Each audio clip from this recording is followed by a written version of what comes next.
আসসালামু আলাইকুম এভরিওয়ান। আজকের ক্লাসে সবাইকে স্বাগত জানাচ্ছি। কি অবস্থা বাচ্চা কাচ্চারা, কেমন আছো তোমরা সবাই? আমাকে ঠিকঠাক মতো দেখতে পারতেছো কিনা, শুনতে পারতেছো কিনা, আমার পেছনে থাকা একটা এমসিকিউ দেখতে পারতেছো কিনা? একটু সময় ব্যস্ততার কারণে আসলে প্রথমে যে ইন্ট্রো স্লাইডটা, আসলে আজকে আমরা বেসিক্যালি এমসিকিউ সলভিং ক্লাসে চলে আসছি। সো এমসিকিউ কি সলভ করব? প্রথম যে তোমাদের 5টা চ্যাপ্টার রয়েছে তোমাদের কেমিস্ট্রি ফার্স্ট পেপার বইয়ের, কেমিস্ট্রি ফার্স্ট পেপার না, তোমাদের রসায়ন বইয়ের রসায়নের ধারণা, পদার্থের অবস্থা, গাঠনিক ধর্ম, পর্যায় সারণী, রাসায়নিক বন্ধন, এই যে টোটাল 5টা চ্যাপ্টারের কথা বললাম, এই 5টা চ্যাপ্টারের টোটাল আমরা 70টা এমসিকিউ অথবা বহু নির্বাচনী প্রশ্ন সলভ করব, যাতে করে এই প্রশ্নগুলো সলভ করার পরবর্তীতে তোমাদের আসলে কোনো সমস্যা না থাকে। মানে আমি যেটা করব, কনসেপ্ট গুলো দিয়ে যাব, এরকম টাইপের প্রশ্ন হতে পারে, তোমাদেরকে আরো টেস্ট পেপার সলভ করতে হবে, গাইড সলভ করতে হবে, বাট এইগুলো সলভ করলে একটা বেসিক কনসেপ্ট পেয়ে যাবে যে হ্যাঁ এই টাইপের প্রশ্ন আসবে। এখন তোমরা একটু আমাকে বলো যে আমাকে ঠিকঠাক মতো শোনা যাচ্ছে কিনা, দেখা যাচ্ছে কিনা। একটু তাড়াতাড়ি একটা কাজ করতে হবে, ফ্রেন্ড সার্কেলের বন্ধু বান্ধব যারাই রয়েছে সবাইকে একটু কষ্ট করে মেনশন করে দিতে হবে যে জি ভাইয়া।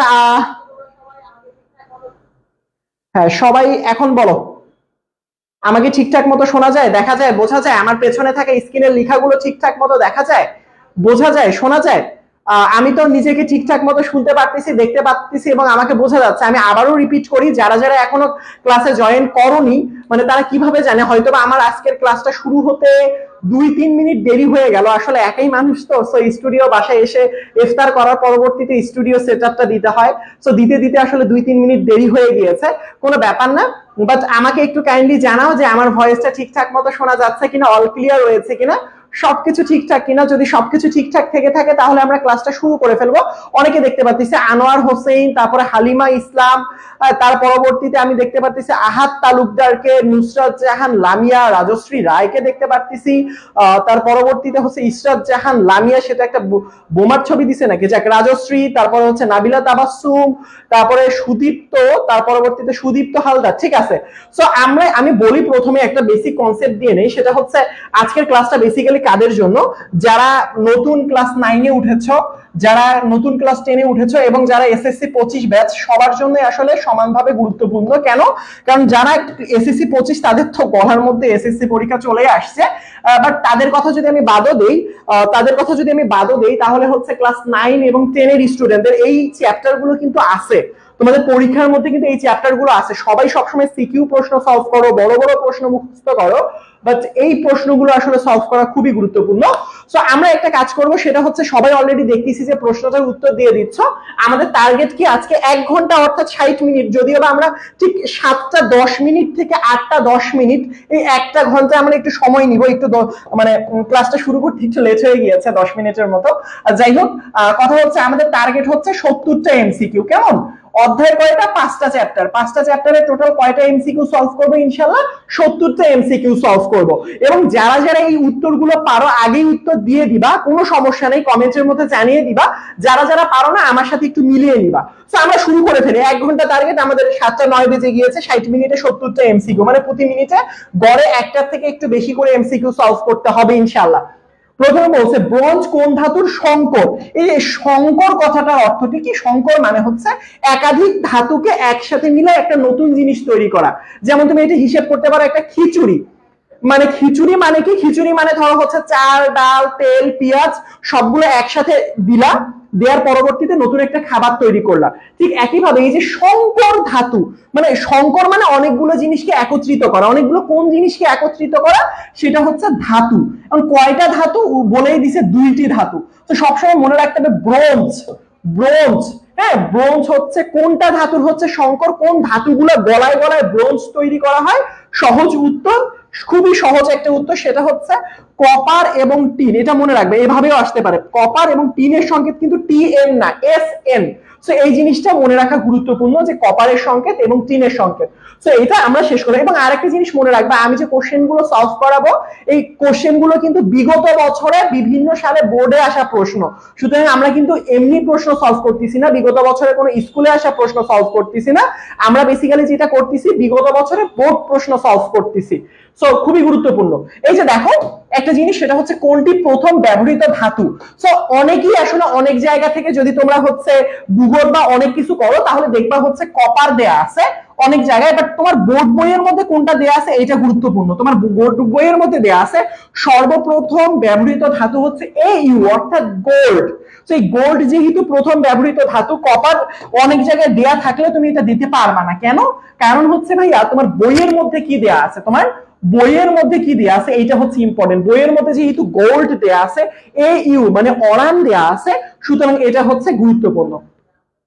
সো তার পরবর্তীতে পরের স্লাইডে উত্তরটা আমরা মিলাই নিব। কেরোসিন এবং মোমের মূল উপাদান কোনটি? কেরোসিন সবসময় মনে রাখবো যে বইয়ে একটা বক্স দেয়া আছে, বক্সের মধ্যে আছে কাঁচা আম টক কেন, পাকা আম মিষ্টি কেন।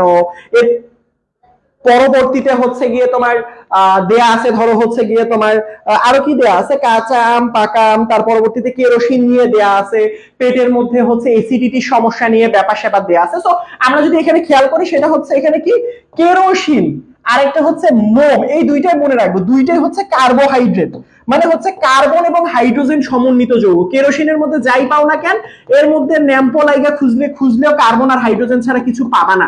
মোমের মধ্যেও কার্বন এবং হাইড্রোজেন ছাড়া কিছু পাবা না। কার্বন এবং হাইড্রোজেন সমন্বিত যে সকল যৌগ তাদেরকে কি বলা হয়? হাইড্রোকার্বন বলা হয়। তাদেরকে কি বলা হয়? উত্তর হচ্ছে ভাইয়া হাইড্রোকার্বন বলা হয়। সুতরাং কেরোসিন এবং মোমের মূল উপাদানটা হচ্ছে কার্বন হাইড্রোজেন অর্থাৎ কার্বোহাইড্রেট, অথবা হাইড্রোকার্বন অর্থাৎ হাইড্রো মানে হচ্ছে হাইড্রোজেন এবং কার্বন মানে হচ্ছে কার্বন। এটা আমাদেরকে মনে রাখতে হবে। এর পরবর্তীতে দেখি, তার পরবর্তীতে বলছে আধুনিক রসায়নের জনক বলা হয়। যারা যারা উত্তর পারো তারা কমেন্টের মধ্যে কিন্তু উত্তর দিয়ে দিবা বাবারা। আধুনিক রসায়নের জনক বুঝতে হবে, কিন্তু আধুনিক বলছে মানে আগের না, যদিও বা বইয়ের মধ্যে জনক বলতে একজনের নামই দেয়া আছে। অনেকে আবার ভুল করে যেটা বলে পর্যায় সারণীর যে জনক আছে মেন্ডেলিফকে কিন্তু বলে ফেলে না। এগুলো কিন্তু বোর্ডে আসা প্রশ্ন, এরকম ভুল করাই যাবে না। আমরা কি জানি আধুনিক রসায়নের জনককে বলতো বাবা? Antoine von Lavoisier. Antoine von Lavoisier, এগুলো মুখস্থ রাখতে হবে, এগুলো বোর্ডে আসা প্রশ্ন, বুঝছো? তার পরবর্তীতে যদি বলি আধুনিক রসায়নের জনক অ্যান্টনি ভন ল্যাভয়েসিয়ে। আচ্ছা এটা একটা প্রশ্ন যেটা ছিল হচ্ছে, এটা হচ্ছে অন্য চ্যাপ্টার, এটা চ্যাপ্টার নাম্বার হচ্ছে গিয়ে তোমার 3 থেকে চলে আসছে। সো আমরা এটা 3 নাম্বার চ্যাপ্টারে গেলে এরকম পার্ট সেন্টেন্স থাকলে আপেক্ষিক পারমাণবিক ভর কিছুদিন আগে আমি সলভ করিয়ে দিয়েছিলাম। এই প্রশ্নটা ইনশাআল্লাহ আমি একটু পরে তোমাদেরকে সলভ করাবো। হ্যাঁ একটু পরে ইনশাআল্লাহ সলভ করবে। এটাতে কোন কালারটা বেস্ট লাগে? লালটা কি বোঝা যায়? মনে তো হয় না। আচ্ছা যাই হোক, প্যারা নেই। সো এখন আমরা যেটা করব সেটা হচ্ছে পরের এমসিকিউ এ চলে যাব। পরের এমসিকিউ এ কাঁচা আমে কোন অ্যাসিড থাকে? দেখো বাবা ভালো করে বুঝো, কাঁচা আমটা টক লাগে কেন? এটা খ নাম্বার প্রশ্নে আসে। কাঁচা আম টক লাগে কেন? উত্তর হচ্ছে অ্যাসিড থাকে, যার কারণে আসলে কাঁচা আমটা টক লাগে। কিন্তু কথা হচ্ছে কোন অ্যাসিড থাকে? দুইটা অ্যাসিড থাকে সবসময় মনে রাখবে, একটা হচ্ছে ম্যালেইক অ্যাসিড আর একটা হচ্ছে সাকসেনিক অ্যাসিড, মানে সাইট্রিক অ্যাসিড না, কিন্তু কি বলছি, একটা হচ্ছে ম্যালেইক অ্যাসিড আর একটা হচ্ছে সাকসেনিক অ্যাসিড। বুঝছো আমার কথা? বুঝতে পারছো আমার কথা? সো দুইটা জিনিসের নাম মনে রাখবা। এখানে বলছে কাঁচা আমে কোন অ্যাসিড থাকে, একটা অ্যাসিড, দুইটার মধ্যে একটা দিয়ে দিছে। এটা বোর্ড প্রশ্ন। বললাম আমি আজকে যা সলভ করাচ্ছি ইনশাআল্লাহ সবগুলোর বোর্ড প্রশ্ন। সো কাঁচা আমে কোন অ্যাসিড থাকে? উত্তরটা হচ্ছে ম্যালিক, বাট আমরা আরেকটা এক্সট্রা মনে রাখবো সেটা হচ্ছে সাকসেনিক অ্যাসিড। এর পরবর্তীতে যদি আমরা দেখি সেটা হচ্ছে পাকস্থলীতে কোনটি জমা হলে পেটে অ্যাসিডিটির সমস্যা হয়? সবসময় মনে রাখবা পাকস্থলীর মধ্যে যদি মানে আছে না সকালে অনেকক্ষণ ধরে খাবার খাওয়া হয়নি, হ্যাঁ পেটটা কেমন জ্বালা পোড়া করতেছে, কেমন জানি কামড়া কামড়ি করতেছে, এরকম একটা ফিল পাওয়া যায় না যে পেটটা একটু কামড়া কামড়ি করতেছে, একটু জ্বালা পোড়া করতেছে। সো এই টাইপের যদি তুমি ফিল পাও যে খুবই খারাপ লাগতেছে, খুবই অস্বস্তি লাগতেছে, সবসময় মনে রাখবা এটা হচ্ছে অতিরিক্ত হাইড্রোক্লোরিক অ্যাসিডের কারণে। পেটের মধ্য থেকে পাকস্থলীর প্রাচীর থেকে হাইড্রোক্লোরিক অ্যাসিড নিঃসরিত হয়। এর সংকেতটাও মনে রাখতে হবে বাবা, HCl, হাইড্রোক্লোরিক অ্যাসিড। কেমন? এই সংকেতটা একটু সুন্দর করে মনে রাখতে হবে। হাইড্রোক্লোরিক অ্যাসিডের সংকেত কিন্তু HCl, এটা আবার ভুল কইরো না। পরেরটা দেখো, পরেরটা হচ্ছে অনুসন্ধান এবং গবেষণা প্রক্রিয়ার প্রথম ধাপ কোনটি? খুবই গুরুত্বপূর্ণ। তোমার প্রথম অধ্যায়ে যদি অন্যতম একটা গুরুত্বপূর্ণ এমসিকিউ থাকে পরীক্ষায় আসার মতো, প্রথম ধাপ ওই যে অনুসন্ধানের টোটাল 6টা ধাপ আছে। হ্যাঁ যে অনুসন্ধানের টোটাল ধাপ হচ্ছে 6টা। প্রথমে বিষয়বস্তু নির্বাচন করা, সেটা সম্পর্কে জ্ঞান লাভ করা, তারপরে সেটা সম্পর্কে আরো বিস্তৃত ধারণা লাভ করা, অনেক কিছু 6টা ধাপ। কিন্তু তোমার এমসিকিউ এর জন্য অনুসন্ধানের টোটাল 6টা ধাপই মুখস্থ করা খুবই জরুরি। কেন জরুরি? পরীক্ষার হলে এভাবেও প্রশ্ন এসেছে বোর্ড পরীক্ষায়, 3 নাম্বার ধাপ আসলে কোনটা, 4 নাম্বার ধাপ আসলে কোনটা, 5 নাম্বার ধাপ আসলে কোনটা। সুতরাং পরীক্ষার মধ্যে এরকম প্রশ্ন আসলে কি করবা আসলে, যদি তুমি নাই মুখস্থ করো, শুধু যদি বলো যে ভাইয়া 6টা ধাপ আছে, টোটাল 6টা ধাপ, তাহলে আসলে হবে না। টোটাল ধাপ কয়টা? 6টা ধাপই মুখস্থ করতে হবে। যেমন এখানের মধ্যে কি বলছে, প্রথম ধাপের কথা। সো আমরা অলওয়েজ মনে রাখবো প্রথম ধাপ মানে কি, বিষয়বস্তু তো প্রথম ধাপেই নির্বাচন করতে হবে।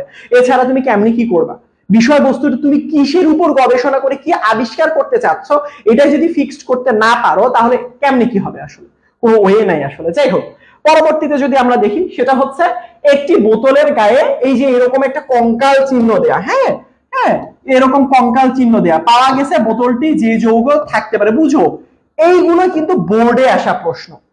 আমি এইটা শুধুমাত্র একটা মাত্র এরকম চিহ্ন দিয়ে কেন প্রশ্ন রেখেছি, উত্তরটা হচ্ছে তোমার বইয়ের মধ্যে এরকম অনেকগুলো এরকম চিত্র দেয়া আছে, আছে না? একটা বক্সের মধ্যে প্রথম অধ্যায়ের শেষের দিকে দেখো, আমি তো এতগুলো এমসিকিউ তো সবগুলো বক্সের এমসিকিউ তো সলভ করানো সম্ভব না।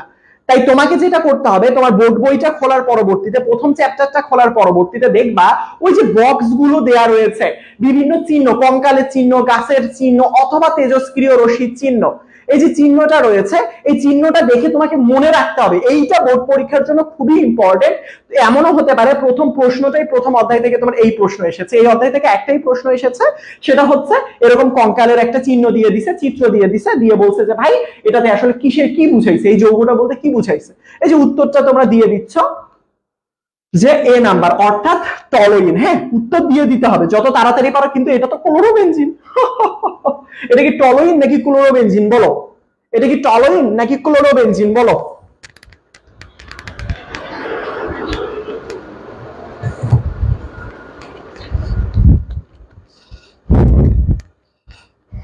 চলো আমরা নিজেরাই এখানের মধ্যে খোঁজার চেষ্টা করি। এই যে দেখো, এই যে দেখো, এখানের মধ্যে দেখো, এই যে দেখো, তোমার বোর্ড বইয়ের মধ্যে আমি তোমাদেরকে দেখানোর জন্য আনলাম 13 নাম্বার পেজ।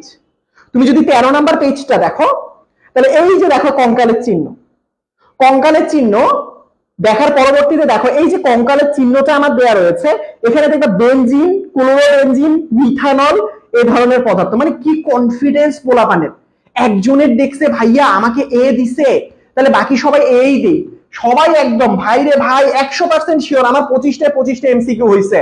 বাসায় এসে দেখে 15টাও হয়নি, পরে বলবে ভাই কাহিনী কি, আসলে কাহিনী কি, এরকমটা তো হওয়ার কথা না, কাহিনী কোন জায়গায় হইলো, এরকম হইতেই পারে আসলে। যাক, তো এইগুলোর দিকে খেয়াল রাখবা। তো আশা করি আমি এইটা প্রশ্ন তোমার বোর্ড পরীক্ষা আসলে আমি খুশি হব, যাতে তুমি এই ধাক্কাটা খেয়ে অন্তত সলভ করো। বিস্ফোরক পদার্থ কোনটা, কে বলতে পারবা? বিস্ফোরক মানে ফুটে যাওয়া। এই যে বললাম, এখানের মধ্যে তুমি পড়বা সবগুলো, কোনটা বিস্ফোরক পদার্থ, কোনটা কি পদার্থ, সবগুলো এখানের মধ্যে লেখা আছে। এই যে দেখো বিস্ফোরক পদার্থ, এই যে দেখো, এই যে প্রথম যে চিহ্নটা দেয়ার আছে, দেখো ভালো করে খেয়াল করো, এই যে এই যে এই যে বিস্ফোরিত হয়ে যাচ্ছে, তো এখানে দেখছে টিএনটি, জৈব পারঅক্সাইড, নাইট্রোগ্লিসারিন, টিএনটি ট্রাইনাইট্রোটলুইন, বিভিন্ন রকম গেমের মধ্যে দেয়া থাকে। এই যে দেখো উত্তর হচ্ছে টিএনটি। তার পরবর্তী ট্রাইনাইট্রোগ্লিসারিন, টি তে হচ্ছে ট্রাই, এন তে হচ্ছে নাইট্রো, তারপর হচ্ছে টি তে হচ্ছে ট্রাইনাইট্রো টলুইন, টলুইন টলুইন। মানে এটা সংকেতটা খুবই অদ্ভুত, আমি যদি এটা সংকেতটা বলি যদিও বা লাগবে না, এটা সংকেতটা হচ্ছে এরকম অনেকটা বাবা, উপরে হচ্ছে CH3, এখানে হচ্ছে একটা NO2, এখানে একটা হচ্ছে NO2। যারা ইন্টারে পড়ে তারা আসলে এটা হয়তো বা চিনে, যারা অর্গানিক পড়ে, এটা হচ্ছে TNT সংকেত, বুঝছো, ট্রাইনাইট্রোটলুইন। যাই হোক, এখন দেখো এর পরবর্তীতে যদি বলি কোনটি আচ্ছা এবার আসো, আমরা মোটামুটি 10টা এমসিকিউ প্রথম অধ্যায়ে সলভ করে ফেলেছি, আর কি করব না? উত্তর হচ্ছে না ভাইয়া। 10 মিনিটে, প্রথম 10 মিনিটে আমরা একটা কনসেপ্ট নিয়ে নিছি যে প্রথম অধ্যায় থেকে কি কি প্রশ্ন আসতে পারে। যেহেতু তোমাদের পরীক্ষার আগে আর এমসিকিউ নিয়ে তেমন আলোচনা করা হবে না, তাই আমি আবারও বলবো এই যে চ্যাপ্টারটা রয়েছে কি কি ইম্পর্টেন্ট, কি কি ইম্পর্টেন্ট বাবা, এই যে সালটাল গুলো পড়বা, এই বক্স পড়বা, কেন কোনটা এই পেটের অ্যাসিডিটি সমস্যার কারণে কোনটা হয়, বক্স পড়ার পরবর্তীতে এখানের মধ্যে যেটা পড়বো অনুসন্ধানের ধাপগুলো, এবং খুবই সুপার ইম্পর্টেন্ট হচ্ছে এখানের মধ্যে এই যে 13 নাম্বার পেজের এই ছকটা, আসলে খুবই ইম্পর্টেন্ট, সুপার ইম্পর্টেন্ট আসলে। তার পরবর্তীতে এবার আসো, এবার আমরা যেটা করবো, এটা আমরা দ্বিতীয় অধ্যায়ে চলে যাব, যদিও বা অধ্যায়গুলোর আসলে হেডিং দেওয়া হয় না, আমি এটা দিয়ে দিব, আমি এটা তোমাদেরকে জাস্ট স্লাইডটা দিয়ে দিব নি, যাও বাসায় একটু রিভাইজ দিও। দ্বিতীয় অধ্যায়, দ্বিতীয় অধ্যায় কি বলছে, কোনটার আন্তঃকণা আকর্ষণ শক্তি সব থেকে বেশি, বুঝছো কি বলছে, কোনটার আন্তঃকণা আকর্ষণ সব থেকে বেশি। একটা জিনিস মনে রাখতে হবে, আন্তঃকণা আকর্ষণ মানেটা কি, একটা অণুর সাথে আরেকটা অণু লেগে থাকার শক্তি। সবসময় মনে রাখতে হবে কঠিন পদার্থের আন্তঃকণা শক্তি সব থেকে বেশি, 2 নাম্বার হচ্ছে গিয়ে তরল পদার্থের, তার পরবর্তীতে হচ্ছে গ্যাসীয় পদার্থের। বুঝছো? গ্যাসীয় পদার্থ, প্রথমটা কঠিন, তারপর তরল, তারপর গ্যাস, কঠিন তরল গ্যাস। সো আমি যদি এখানে হিসেব করি যে ভাইয়া মিথেনটা আসলে কি, মিথেন তো আসলে গ্যাস, মিথেনটা হচ্ছে গ্যাসীয় পদার্থ। সয়াবিন তেল, তেল মানে তো বুঝো, তেল মানে হচ্ছে তরল পদার্থ, বুঝো। তারপরে চুনা পাথর, পাথর দেখো এখানে বলাই আছে পাথর, পাথর কি মানে খায় না মাথায় দেয় বলো? পাথর নিশ্চয়ই কঠিন পদার্থ, পাথর নিশ্চয়ই কঠিন পদার্থ। কেরোসিন, কেরোসিন কি খায় না মাথায় দেয়? এটা তো তরল, যেখানেই দাও না কেন এটা হচ্ছে তরল। সো এবার এই চারটা অপশনের মধ্যে যদি বলি, আমি জানি সব থেকে আন্তঃআণবিক কণা আকর্ষণ বল বেশি হচ্ছে কঠিন পদার্থের। এখানে কঠিন পদার্থটা কোনটা? উত্তর হচ্ছে সয়াবিন মানে চুনা পাথর। কেন? কারণ এখানে পাথর আছে, পাথর মানে হচ্ছে জিনিসটা কঠিন পদার্থ। বুঝতে পারছো আমার কথা? Very good. তারপরে যদি আমি বলি, তার পরবর্তীতে কোনটার আন্তঃকণা আকর্ষণ, ওই যে বললাম সব থেকে কম, সব থেকে বেশি, সব থেকে কম। এই অধ্যায়ের কমন একটা প্রশ্ন, দ্বিতীয় অধ্যায় পদার্থের অবস্থাতে আমরা আছি এখন, 2 নাম্বার চ্যাপ্টারে এমসিকিউ সলভ করতেছি। বুঝছো? বুঝতে পারছো আমার কথা? তো এবার দেখো ভালো করে খেয়াল করো, সেটা হচ্ছে আমাকে যখন সব থেকে কঠিন, এই যে আমি বললাম এটা মোম, কি মোম তো কঠিন পদার্থ, মোম তো শক্ত। তার পরবর্তীতে পানি, কি পানি তো তরল। তুতে মানে কি? তুতে মানে হচ্ছে ব্লু ভিট্রিয়ল, ব্লু ভিট্রিয়ল বা তুতে কঠিন পদার্থ, হ্যাঁ কঠিন পদার্থ। তার পরবর্তীতে এখানের মধ্যে প্রোপেন, সবসময় মনে রাখবা, মিথেন, ইথেন, প্রোপেন, বিউটেন। আমি আবারও রিপিট করতেছি, methane, ethane, propane, butane, methane, ethane, propane, butane, methane, ethane, propane, butane. এই চারটা আমাদের সবসময় মনে রাখবা গ্যাসীয় পদার্থ। মিথেন, ইথেন, প্রোপেন, বিউটেন, কার্বনের 1 থেকে 4 পর্যন্ত যে অ্যালকেন গুলো রয়েছে এগুলো হচ্ছে গ্যাসীয় পদার্থ। তাহলে প্রোপেন, এই যে মিথেন, ইথেন, প্রোপেন 3 নম্বরে পড়ে, এটা হচ্ছে গ্যাস। সো আমরা জানি সব থেকে কম কোনটার হয়? সব থেকে কম হয় হচ্ছে গ্যাসের। তাহলে আমি এখানের মধ্যে কি বলতে পারি? সব থেকে কম হচ্ছে গ্যাসের। ক্লিয়ার? ক্লিয়ার বাবা? আচ্ছা, তার পরবর্তীতে দেখি, এই যে দেখো কোনটার আন্তঃকণা আকর্ষণ শক্তি সব থেকে বেশি, কে বলতে পারবা? বোর্ডে আসা প্রশ্ন, বোর্ডে এরকম প্রশ্ন আসে, লিটারালি চিন্তা করো বাবা, তোমার বোর্ড বইয়ের মধ্যে এরকম কোনো মানে খুঁজেই পাবা না। একটা কনসেপ্ট দেওয়া আছে আন্তঃকণা আকর্ষণ শক্তি কাকে বলে, কোনটার বেশি কোনটার কম এটা দেওয়া আছে, কঠিনের কম বেশি, তরলের কম, তার থেকে কম গ্যাসের। বাট এখন এই জায়গার মধ্যে তুমি কি করবা বলো? যখন বলবে এইরকম অপশন তুমি দেখবা, পাগলা অপশন, কিছু পাগলা অপশন দেখে এখানের মধ্যে কে কি উত্তর দিচ্ছ। ইনশাআল্লাহ ম্যাথ ক্লাসরুমে লাইভে দেখা হবে। হ্যাঁ, তোমাদের আদিত্য ভাইয়ের কিন্তু ক্লাস আছে রাত 10টা 30-এ, ফাটাফাটি ক্লাস হবে ইনশাআল্লাহ। দেখো 10টা 30-এ কোথায়? ম্যাথ ক্লাসরুমে। যারা জয়েন হওনি এখন বের হইতে হবে না, ক্লাসটা শেষ করেই আগে জয়েন হয়ে যাবা ম্যাথ ক্লাসরুমে। আদিত্য ভাইয়া যে কোন লেভেলের ম্যাথ করায় এটা তোমরা মানে চিন্তাও করতে পারবে না, যারা ক্লাস করো তারা জানো। তোমার আদিত্য ভাইয়ার আমি ফ্যান, সবার তোমাদের আদিত্য ভাইয়া বলো, সিয়াম ভাইয়া বলো, তারপর হচ্ছে সাব্বির ভাইয়া বলো, শফিক ভাইয়া বলো, আবির ভাইয়া বলো, সবারই আমি ফ্যান। তো একজন ম্যাথ ক্লাসরুমে কিন্তু 10:30টায় ক্লাস আছে, বুঝছো? আচ্ছা, ডি নাম্বার অপশন বলতেছো সবাই, সিয়াম, তারপর হচ্ছে তানহা, আদিব তানহা, আয়েশা সিদ্দিকা, তারপর হচ্ছে মুনিরুজ্জামান, এত কঠিন নাম কেন বাবা? মুনিরুজ্জামান মানিক, আচ্ছা এ তো আসলে গিফট টিপ পাইছিল মনে পড়ছে। আচ্ছা ঠিক আছে, তার পরবর্তীতে হচ্ছে রিমা বেগম, আহাদ আহমেদ, সোরোয়ার। এত গ্যাপ কেন ভাই নামের মাঝখানে? এত কঠিন নাম রাখো কেন বাবা তোমরা? হ্যাঁ, আহাদ আহমেদ, ফারজানা ইসলাম। আচ্ছা ঠিক আছে, কঠিন নাম থেকে যেটা আসলে, আমি যখন 10 মিনিট স্কুলে প্রথম লেকচার দিতে যাব, আমি ক্লাসে কি পড়াবো কিভাবে পড়াবো এটার থেকে আমি বেশি ভয়ে ছিলাম এই ক্লাসে গেলে কমেন্টের মধ্যে নাম পড়তে হয়। এবং আমার মনে হইতো ভাই এই এত কঠিন নাম, আমার তো এরকম হবে যে ধরো সোলাইমান খান আমি বলবো সোলেয়া খান, হ্যাঁ, বা সোলায়েনে খান, এরকম একটা অবস্থা আসলে হওয়ার পর্যায়ে আসলে। তো মানে এই অবস্থা এখনো আসলে আমার এই ভয় কাটেনি। যাই হোক, দেখো এখন তার মানে আমরা মনে রাখি এইটা কি, এটা হচ্ছে গ্যাস। হাইড্রোজেন সালফাইড এটা হচ্ছে গ্যাস, কার্বন ডাই অক্সাইড এটা হচ্ছে গ্যাস। বাবা এই যে দেখো সোডিয়াম ক্লোরাইড এটা হচ্ছে লবণ, লবণ সবসময় মনে রাখবা সলিড হয়, কঠিন হয়। তাহলে কঠিন তার মানে সব থেকে বেশি কার? কঠিনের। কঠিন কোনটা? Sodium chloride. আশা করি তোমরা কোনো প্যারা খাবা না ইনশাআল্লাহ। সো দেখো ভালো করে খেয়াল করো, তার পরবর্তীতে বলছে নিচের কোনটা, ভাই কি যে একটা ইম্পর্টেন্ট প্রশ্নে আসছি, কি যে একটা ইম্পর্টেন্ট প্রশ্নে আসছি, ব্যাপনের হার অপেক্ষাকৃত বেশি মানে কোনটা তাড়াতাড়ি ছড়িয়ে পড়ে? তুমি চিন্তা করো তোমার সাব্বির ভাইয়ার ভর 500 কেজি, এবং তোমার মানে সিয়াম ভাইয়ার ভর 20 কেজি। আর 500 কেজি লোকের সাথে যদি 20 কেজি লোকে দৌড়ানো দেয়া হয়, আমি কি বললাম, ধরো তোমাদের সিয়াম ভাইয়ের ভর কত কেজি, 20 কেজি। আর তোমাদের সাব্বির ভাইয়ের ভর হচ্ছে 500 কেজি। কারণ সাব্বির ভাইরে যদি দৌড়াইতে বলা হয়, সাব্বিরে তো মানে ট্রাকে অথবা কিছু আছে না, মানে পাওয়ার টিলার টাইপের যে চেয়ারের উপরে বসায় ঠেলতে ঠেলতে নিয়ে যায়, এমনি যাবে ভাই, একটু আগান ভাই, একটু আগান, এমনি নিয়ে যাইতে হবে, লিটারেলি এমনি নিয়ে যাইতে হবে। সে তো তার ভর এতই বেশি ভাই, তার হাত একটা কান্দের উপর, ওর একটা হাত, সাব্বিরের এই অবস্থা যদি একটা হাত আবার কান্দের উপর রাখো, আমি তো ওই পাশে ইন্তেকাল করবো, বুঝছো, ওই দিকে ইন্তেকাল করবো বাবা। সুতরাং এখানের মধ্যে বুঝতে হবে ভর যার বেশি, দৌড়ানোর ক্ষমতাটা তার কম, মানে অনেক ওজন তোমার, দৌড়াইতেই পারবা না, বুঝছো আমার কথা? তার মানে আমরা একটা জিনিস বুঝবো এখানের মধ্যে, সেটা হচ্ছে ব্যাপন হার কার বেশি হয়, যার ভরটা কম হয়। যার ভর কম হয় সে দৌড়াইতে পারে সব সময় বেশি, বুঝতে পারছো আমার কথা? তাহলে এখানে দেখো অ্যামোনিয়া, নাইট্রোজেনের ভর 7 × 14 17, ভাই এইগুলো ভর আশা করি এতদিন মুখস্থ করছো। হাইড্রোজেন, দুইটা হাইড্রোজেনের ভর 2 আর একটা সালফারের ভর 16, টোটাল হচ্ছে 18। আমি শিখাবো না পারমাণবিক ভর নির্ণয় করা। সো নাইট্রোজেন একটা হচ্ছে 14, দুইটা হচ্ছে 32, 14 আর 32 হচ্ছে 46 গ্রাম, আমি ঠিক বলতেছি আই হোপ। এই দুইটা হচ্ছে 16 না, আর দু কোনো 16 16 16 32, ঠিক আছে। তার পরবর্তীতে দেখো দুইটা হচ্ছে 32, এটা হচ্ছে 64 গ্রাম। তার মানে এখানে দেখো সব থেকে বেশি কোনটা, সব থেকে বেশি ভর কম হচ্ছে অ্যামোনিয়ার, এটা হচ্ছে সব থেকে বেশি।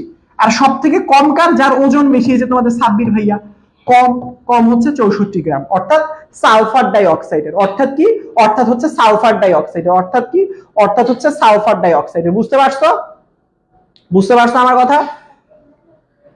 ভেরি গুড, তোমরা অনেক ভালো পারো মাশাআল্লাহ। তারপরে দেখো নিচের কোনটা নিঃসরণ হার বেশি, যে অনেকে আসলে কনফিউজড হয়ে যায়, ভাই আমি এটা ইচ্ছা করে দিছি যে ভাই আমি তো ব্যাপন হার শিখছি কিন্তু নিঃসরণ হার তো শিখি নাই। একই জিনিস বাবা, নিঃসরণ মানে যে টায়ার ফুটা হয়েছে, ওই ছোট্ট পথে, সরু ছিদ্র পথে যে বাতাসটা বেরিয়ে যায়, অথবা বাসার মধ্যে যে স্প্রে করো, স্প্রের যে বাতাসটা বেরিয়ে যায়, একই জিনিস। এই যে উচ্চ চাপে যে ছোট্ট একটা ছিদ্র পথ দিয়ে যে বায়ু বের হয়ে যায়, কে বের হয়ে যেতে পারে বেশি তাড়াতাড়ি, যার ওজন কম, যার ওয়েটটা কম। তার মানে কার, ওই একই জিনিস, ব্যাপন হার আর নিঃসরণ হার একই জিনিস। যার কি কম, যার হচ্ছে আসলে ভর কম, যার কি কম, যার আসলে ভর কম। তাহলে এখানে ভর কম কার, ক্লোরিন হচ্ছে একটা 71 গ্রাম, এটা হচ্ছে 32 গ্রাম। হিসাব করতে হবে এত তাড়াতাড়ি, এটা হচ্ছে একটু আগেই করলাম 46 গ্রাম, এটা হচ্ছে কার্বন হচ্ছে 12 আর অক্সিজেন হচ্ছে 16, তাহলে হচ্ছে 12 আর 16 হচ্ছে 28 গ্রাম। তার মানে এই যে দেখো সব থেকে কম কোনটার ভর, সেটা হচ্ছে কার্বন মনোঅক্সাইড। তাহলে উত্তরটা কি হবে, উত্তরটা হবে হচ্ছে ডি। তার পরবর্তীতে যদি আমরা বলি, তার পরবর্তীতে দেখো নিচের কোন যৌগটির ব্যাপনের হার অপেক্ষাতম বেশি হবে, কার বেশি, মানে ব্যাপনের হার অপেক্ষাকৃত বেশি, মানে কি এটা মানে বুঝেন না, আবার বুঝেন কিন্তু মানে এটা ছড়ায় পড়ার সময় বেশি লাগে, ব্যাপারটা এমন না।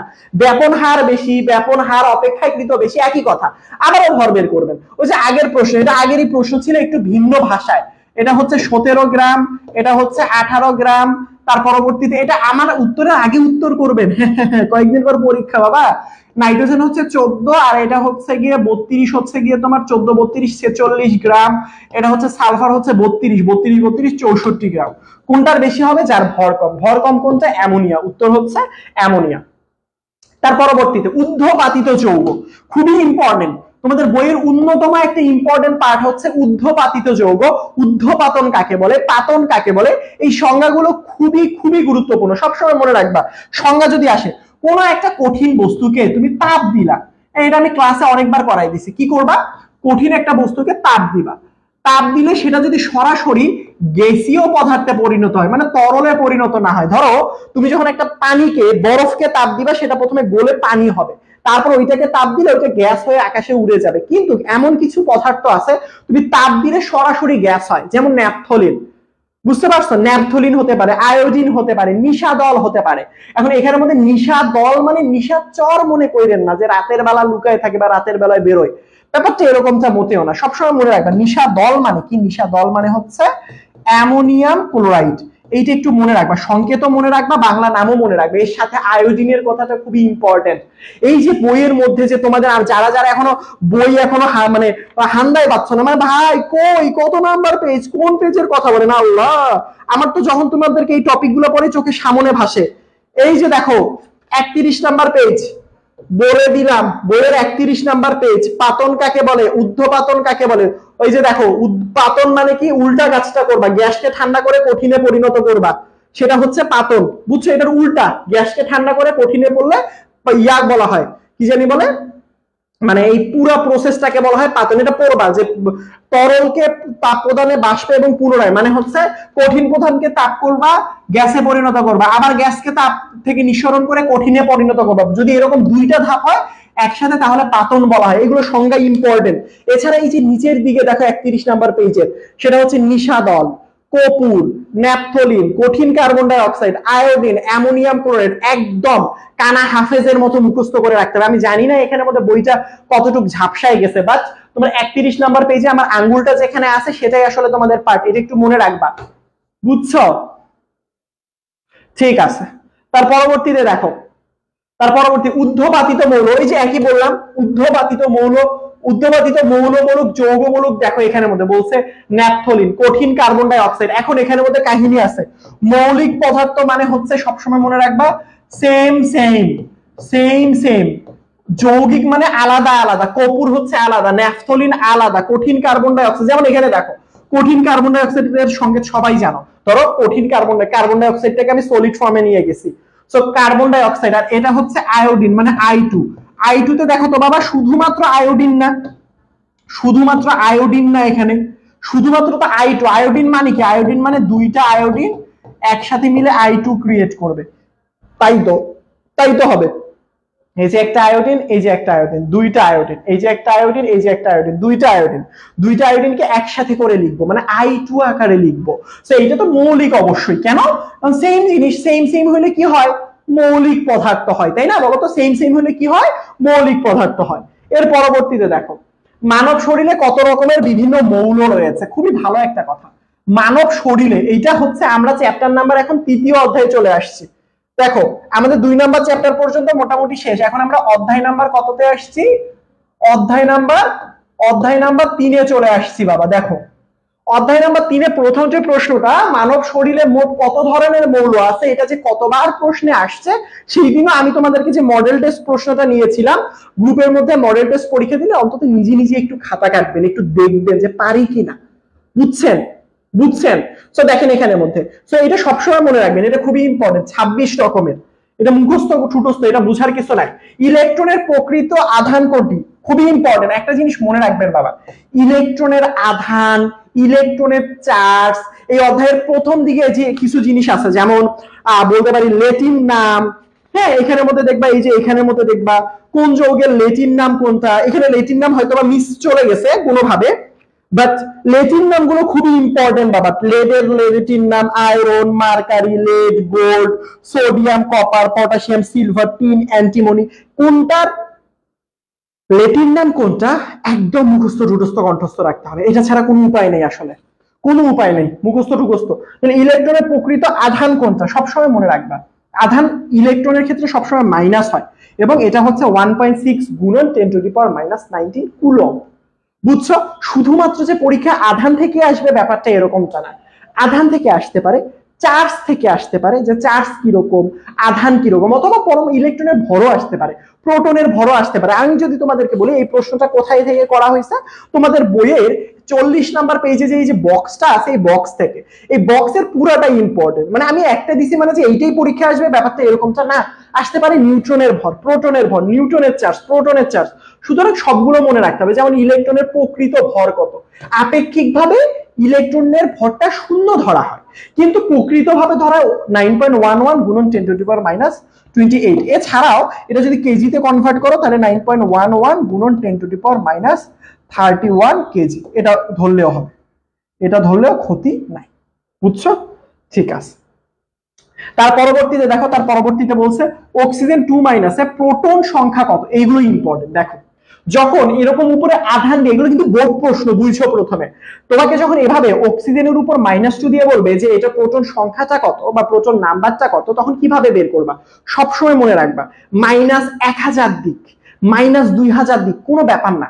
কোন একটা মৌল যেটা আধান হিসাবই করবা না, যখন তোমাকে প্রোটন সংখ্যা হিসাব করতে বলবে এইগুলো কেয়ারই করবা না, মাইনাস নাকি প্লাস দেখবাই না। অক্সিজেনের পারমাণবিক সংখ্যাটা বের করবা, যার প্রোটন সংখ্যা বের করতে বলছে তার পারমাণবিক সংখ্যাটা দেখবা। কি সংখ্যা? পারমাণবিক সংখ্যা। কি সংখ্যা? পারমাণবিক সংখ্যা। পারমাণবিক সংখ্যা যত বেশি, মানে যার পারমাণবিক সংখ্যা যত, তার প্রোটন সংখ্যাটাও তত। তো এখানের মধ্যে আমি যদি বলি অক্সিজেনের পারমাণবিক সংখ্যা হচ্ছে 8, আর এক্সট্রা মানে অক্সিজেন যদি এখানে উপরে দিয়ে যদি নৃত্য করে, ও তাতা নৃত্য নৃত্য, কোনো যায় আসে না বাবা। এখানে পারমাণবিক সংখ্যা 8 মানে তার প্রোটন সংখ্যা 8। তার যদি পারমাণবিক সংখ্যা 1000 হতো, তার প্রোটন সংখ্যা 1000ই হতো। তার পরবর্তীতে যদি আমি বলি আয়রন, অ্যালুমিনিয়াম দিছে যে অ্যালুমিনিয়াম 3+ আয়নে ইলেকট্রন কতটা। এই যে দেখো, আমি কিন্তু প্রোটনের সময় বলছি কোনো হিসাব করবা না, পারমাণবিক সংখ্যা দেখবা, কিন্তু ইলেকট্রনের সময় আর পারমাণবিক সংখ্যা দেখলে হবে না। একটা সময় দেখবা পারমাণবিক সংখ্যা যখন কোন রকম প্লাস মাইনাস দেয়া নাই। বাট এখানের মধ্যে খেয়াল করো, অ্যালুমিনিয়াম এটা 3+ হবে, টাইপিং মিস্টেক। তো অ্যালুমিনিয়াম যখন 3+ দেয়, ভালো করে বুঝো, তুমি এটাকে হিসাব করবা, ভালো করে বুঝো, এটাকে তুমি মনে মনে হিসাব করবা শুধু একটা অ্যালুমিনিয়াম ধরে। একটা অ্যালুমিনিয়ামের প্রোটন সংখ্যা কত ভাইয়া? 13টা। ইলেকট্রন সংখ্যা কত মনে রাখবা, চার্জবিহীন কোন পরমাণুতে ইলেকট্রন সংখ্যা যতগুলো হয়, প্রোটন সংখ্যাও ততগুলোই হয়। অর্থাৎ একটা শুধু অ্যালুমিনিয়ামের প্রোটন সংখ্যা যদি 13টা হয়, ইলেকট্রন সংখ্যাও 13টা। সেম ভাবে এই যে আমি বললাম যে যদি কোনো চার্জ বস্তু দেখো, প্রোটনের কখনোই কোনো চেঞ্জ হয় না, 13টাই থাকবে, কিন্তু ইলেকট্রন সংখ্যা যখন আসবে, তুমি দেখো 3টা প্লাস মানে 3টে ইলেকট্রন বের করে দিছে অথবা বর্জন করে দিছে। প্লাস মানে কি? প্লাস মানে বের করে দেয়া। কি বের করে দেয়া? ইলেকট্রনটা বের করে দেয়া। সো 3টা প্লাস মানে 3টা ইলেকট্রন বের করে দিয়েছে, 5টা প্লাস মানে 5টা ইলেকট্রন বের করে দিয়েছে। তাহলে এখানের মধ্যে 3টা প্লাস দেয়া না, তাহলে 3টে ইলেকট্রন অলরেডি আছে 13টা, 3টা বের করে দিলে হবে আমার 10টা। কয়টা হবে? 10টা। তাহলে এখানের মধ্যে কি হবে বলতো? এই যে দেখো, প্রোটন নাম্বার হচ্ছে 13, ইলেকট্রন নাম্বার হচ্ছে 10। এই যে এটা হচ্ছে উত্তর, অর্থাৎ ক নাম্বারটা বা এ নাম্বারটা হচ্ছে উত্তর। বুঝছো আমার কথা? ঠিক আছে। আচ্ছা, খুবই খুবই মজার একটা প্রশ্ন। দেখো এই যে এইটা প্রশ্নের উত্তর কেউ বলতে পারবা? বোর্ড প্রশ্নে আসে, এর ইলেকট্রন সংখ্যা কতটা? একটু দেখো, তোমাদেরকে আমি 1 মিনিট সময় দিলাম, একটু একটু তাড়াতাড়ি কমেন্টে জানাও।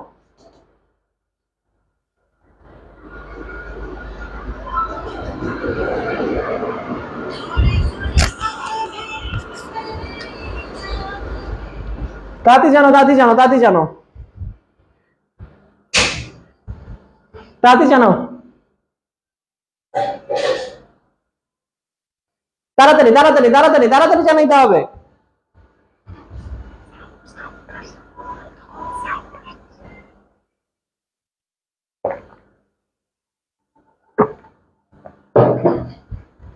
কতটা? এখানের মধ্যে দেখতেছি মনিরুজ্জামান মানিক সি, শুরু সরোয়ার বলছে ক্যালকুলেটর। এই সরোয়ার ভন্ড, ভন্ড বাবাজি বলতেছে বাবা আমার তো এখানে ক্যালকুলেটর নেই। আরে ভাই সরোয়ার বাবাজি, তুমি তো ভন্ড বাবা হয়ে গেলা। হ্যাঁ, 26-এ এখানে 26 থেকে 3 যোগ বিয়োগ করতে ক্যালকুলেটর লাগে? এ তো জীবনের একদম মানে সব থেকে অধবতন জায়গায় চলে গেছে রে বাবা রে বাবা। এ কি অবস্থা ভাই? 26-এর সাথে 3 বিয়োগ করতে ক্যালকুলেটর হাতে নাই। এ মন্ডল, তারপর হচ্ছে নাজিবা তাবাসসুম, আয়েশা, শরীফুল ইসলাম আনহা, তারপর সাইফুল ইসলাম আনহা, নাজিবা তাবাসসুম, ভেরি গুড।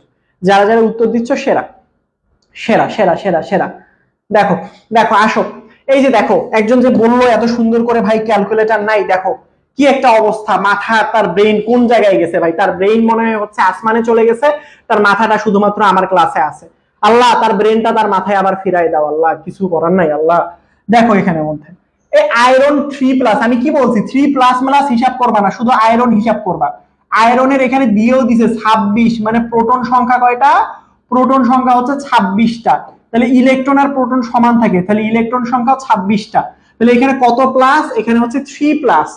কত প্লাস? 3+। তাহলে 3+ হইলে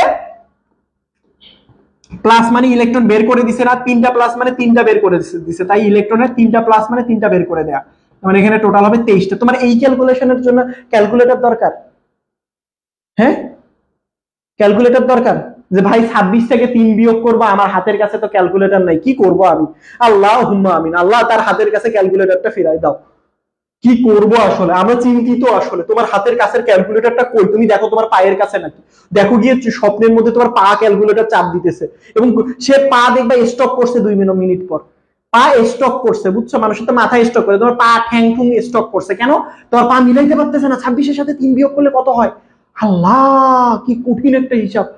আল্লাহ, সামনে এসএসসি পরীক্ষা, আল্লাহ তুমি এদেরকে হেদায়েত দাও আল্লাহ।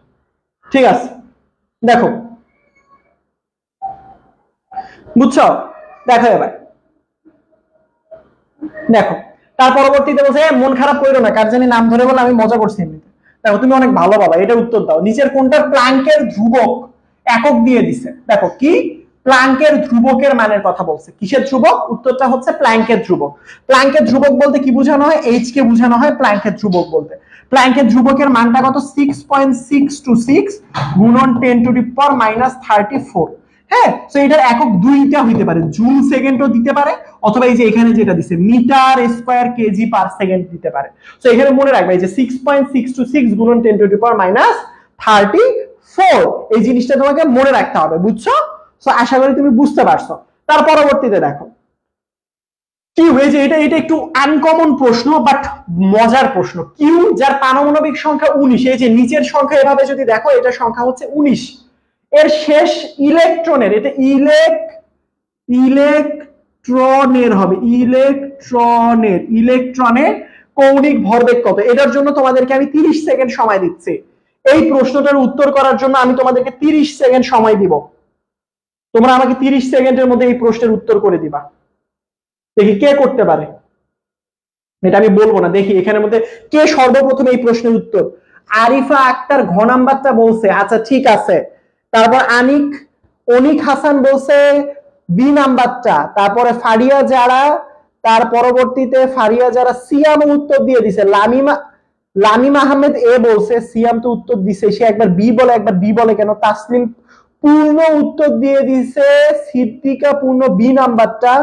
তারপরে আমি আর কিছুক্ষণ সময় আছে, জয় মন্ডল, ফারিয়া যারা, তারপর লামিম আহমেদ, সুমাইয়া, নুসরাত এ কেন, ইমন কেন, এটা কি পার্সোনাল চ্যাট বক্স রে? হ্যাঁ কেন?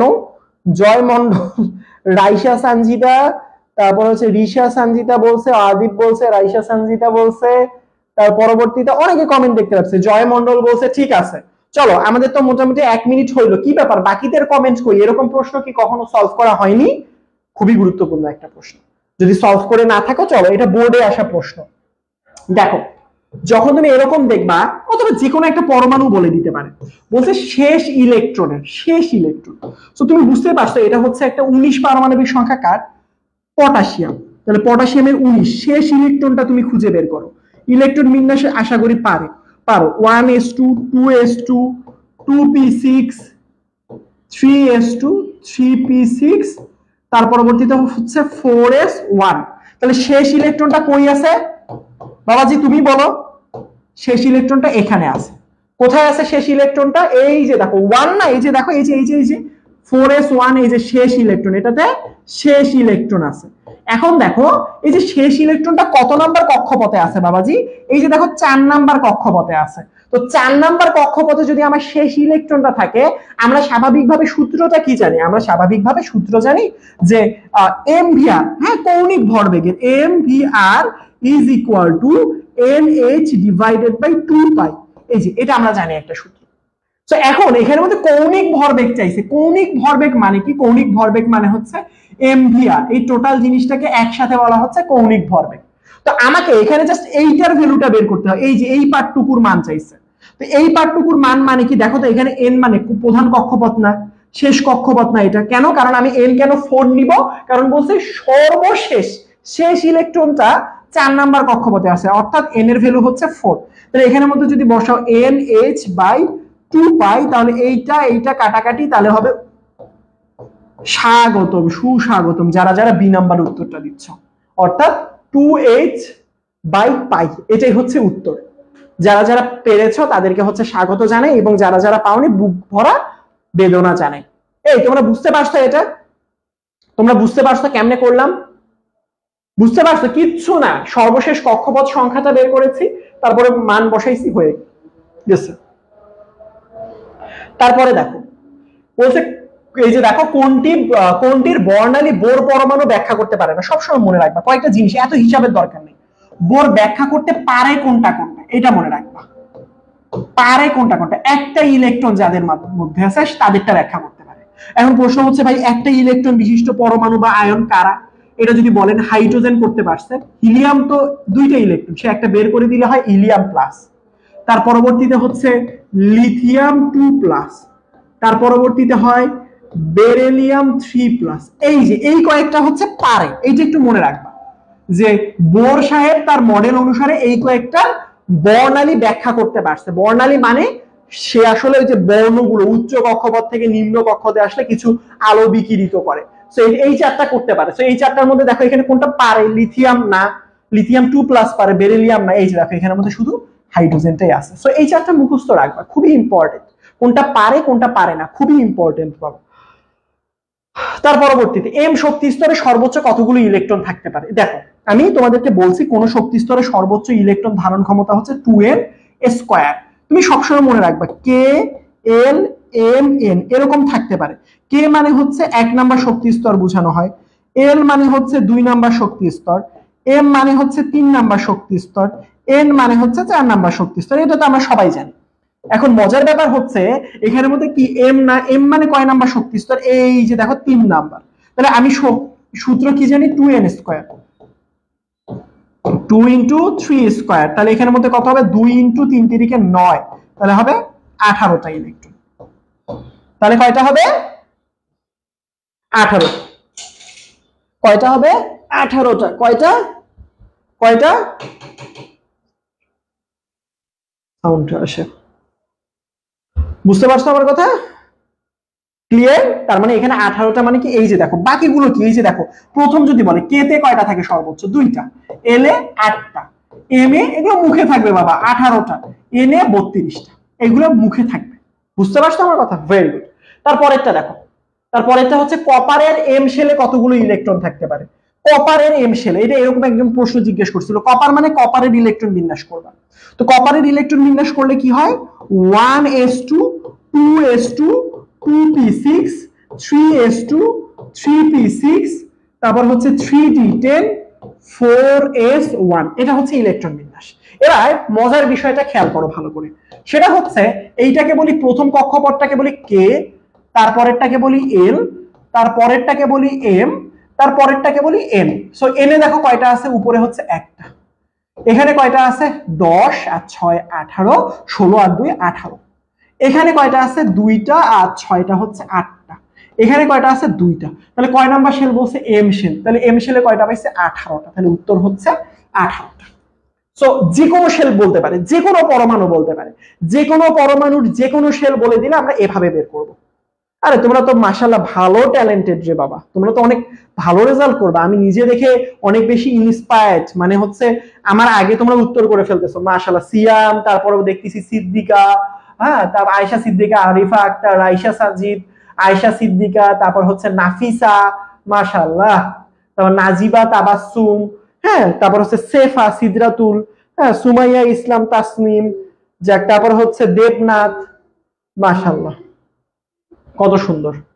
তারপরে দেখো এখানের মধ্যে, দেখো এখানের মধ্যে বলছে যে ভাইয়া 4f এই যে অরবিটালটাতে n+l মানে ওই আউটবাউন্ড নীতির সাহায্যে এটা শক্তিটা বের করতে বলছে, যে ভাই এটা শক্তিটা কত তুমি একটু বের করে দাও। সো আমরা একটা জিনিস সবসময় জানি, সবসময় মনে রাখবা, এল এর ভ্যালু 0 1 2 3 এভাবে হিসাব করবো। আমি এমনি হিসাব করি, মুখস্থ রাখিনি।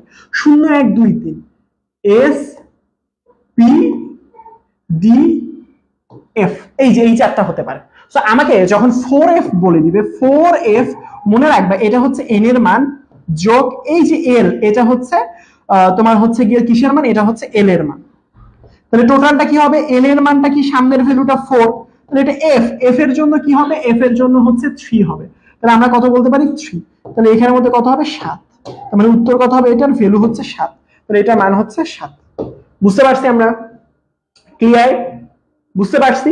Very good. তার মানে এটা 7 নাম্বারটা হবে। হ্যাঁ, থ্যাংক ইউ রাইসা সাজিদা, তারপরে হচ্ছে আয়েশা সিদ্দিকা, লামিন, হ্যাঁ মন্ডল, তারপরে পরবর্তীতে হচ্ছে নাফিসা, তারপরে রিমা বেগম, হ্যাঁ Joy Mondal. Very good very good very good. ঠিক আছে, তারপর নিম্নে কোনটা সবার আগে ইলেকট্রন প্রবেশ করবে? তো সবার আগে যে ইলেকট্রন প্রবেশ করে এটার হিসাবটা কেমন বাবা? যার আসলে শক্তি কম, যার আসলে কি থাকে, শক্তি কম থাকে, সেখানে আসলে ইলেকট্রন আগে প্রবেশ করে। তো এখানে যদি আমি শক্তি হিসাব করতে চাই, তুমি যখনই এরকম এমসিকিউ দেখবা বোর্ড পরীক্ষাতে, তুমি চালাক হইলে তুমি একটা কাজ করবা, সেটা হচ্ছে এল লিখে 0 1 2 3 কনফিউশনে না ভুগলে এস পি ডি এফ এমনি লিখে রাখবা। তো দেখো এটা কি, এটা হচ্ছে এন এর মান। আমরা সবসময় জানি কি করব, কিভাবে শক্তি বের করবো, এন প্লাস এল, এততে লিখার সময় নেই প্রত্যেকটা। এটা কি, এন এর মান 4, এখানে এন এর মান কত 3, তারপরে এটা এন এর মান কত 4, এটা এন এর মান কত হচ্ছে 3। এবার কি করবো, পাশের ভ্যালু গুলো যোগ করে দিব। তোমরা পারলে একেবারেই করবা। এস মানে কি, এস মানে হচ্ছে 0, এই যে 0 0, তাহলে এটা 0 করলে এটা শক্তি হচ্ছে 4, তাহলে প্লাস পি এর ভ্যালু কত, পি এর ভ্যালু হচ্ছে 1 দাও, তার মানে এটাও হচ্ছে 4, তাহলে এটা পি, পি মানে কত 1, তার মানে এটা হচ্ছে 5, তাহলে এখানে ডি, ডি মানে কি 2, তার মানে হচ্ছে এটাও 5। কি বলছে, কোনটাতে সবার আগে ইলেকট্রন প্রবেশ করবে, শক্তি যেটার কম সেখানে আগে প্রবেশ করবে। তো এই দুইটা তো আগে, এটাতে শক্তি তো বেশি, 5 5 5 5 আগেই বাদ। এখন কথা হচ্ছে যে এই 4 আর এই 4 দুইটা শক্তি তো সমান, এখন কি করব? সো যদি শক্তি সমান হয়, এন যার বড় শক্তি তার বেশি, এন বড় হলে যার এন বেশি তার শক্তি বেশি। তো আমি দুইটা এন তুলনা করি, এটার এনটা 4, এটার এনটা 3, তাহলে এই এনটা বড়, তাহলে এর শক্তিটা বেশি হবে, তাহলে এর শক্তি কি হবে, এর শক্তিটা কম হবে। বুঝতে পারছো আমার কথা? তাহলে 3p এর শক্তিটা কি হবে, তুলনামূলক কম হবে, তাহলে এটাতে আগে ইলেকট্রন প্রবেশ করবে। যার শক্তি কম সেখানে ইলেকট্রনটা কি করে, আগে প্রবেশ করে। ক্লিয়ার? সবাই উত্তর দিয়ে দিচ্ছে মাশাআল্লাহ। যাক, আয়রন 2 ক্লাসের ইলেকট্রন বিন্যাস, আল্লাহ এই চ্যাপ্টারে কতগুলো এমসিকিউ দিছি, সময় তো সব এই চ্যাপ্টারে খাচ্ছে। আয়রন 2 প্লাসের ইলেকট্রন বিন্যাস, তো আয়রন 2 প্লাসের ইলেকট্রন বিন্যাস যদি আমি করতে যাই, সবসময় মনে রাখবে, আমি এটা আগেও বলেছি, শুধু আয়রনেরটা করবে। সেই দিন এরকম একটা প্রশ্ন দিয়ে সাবমিট করছিলাম, আমি এটা ক্লাসে বুঝাইছিলাম।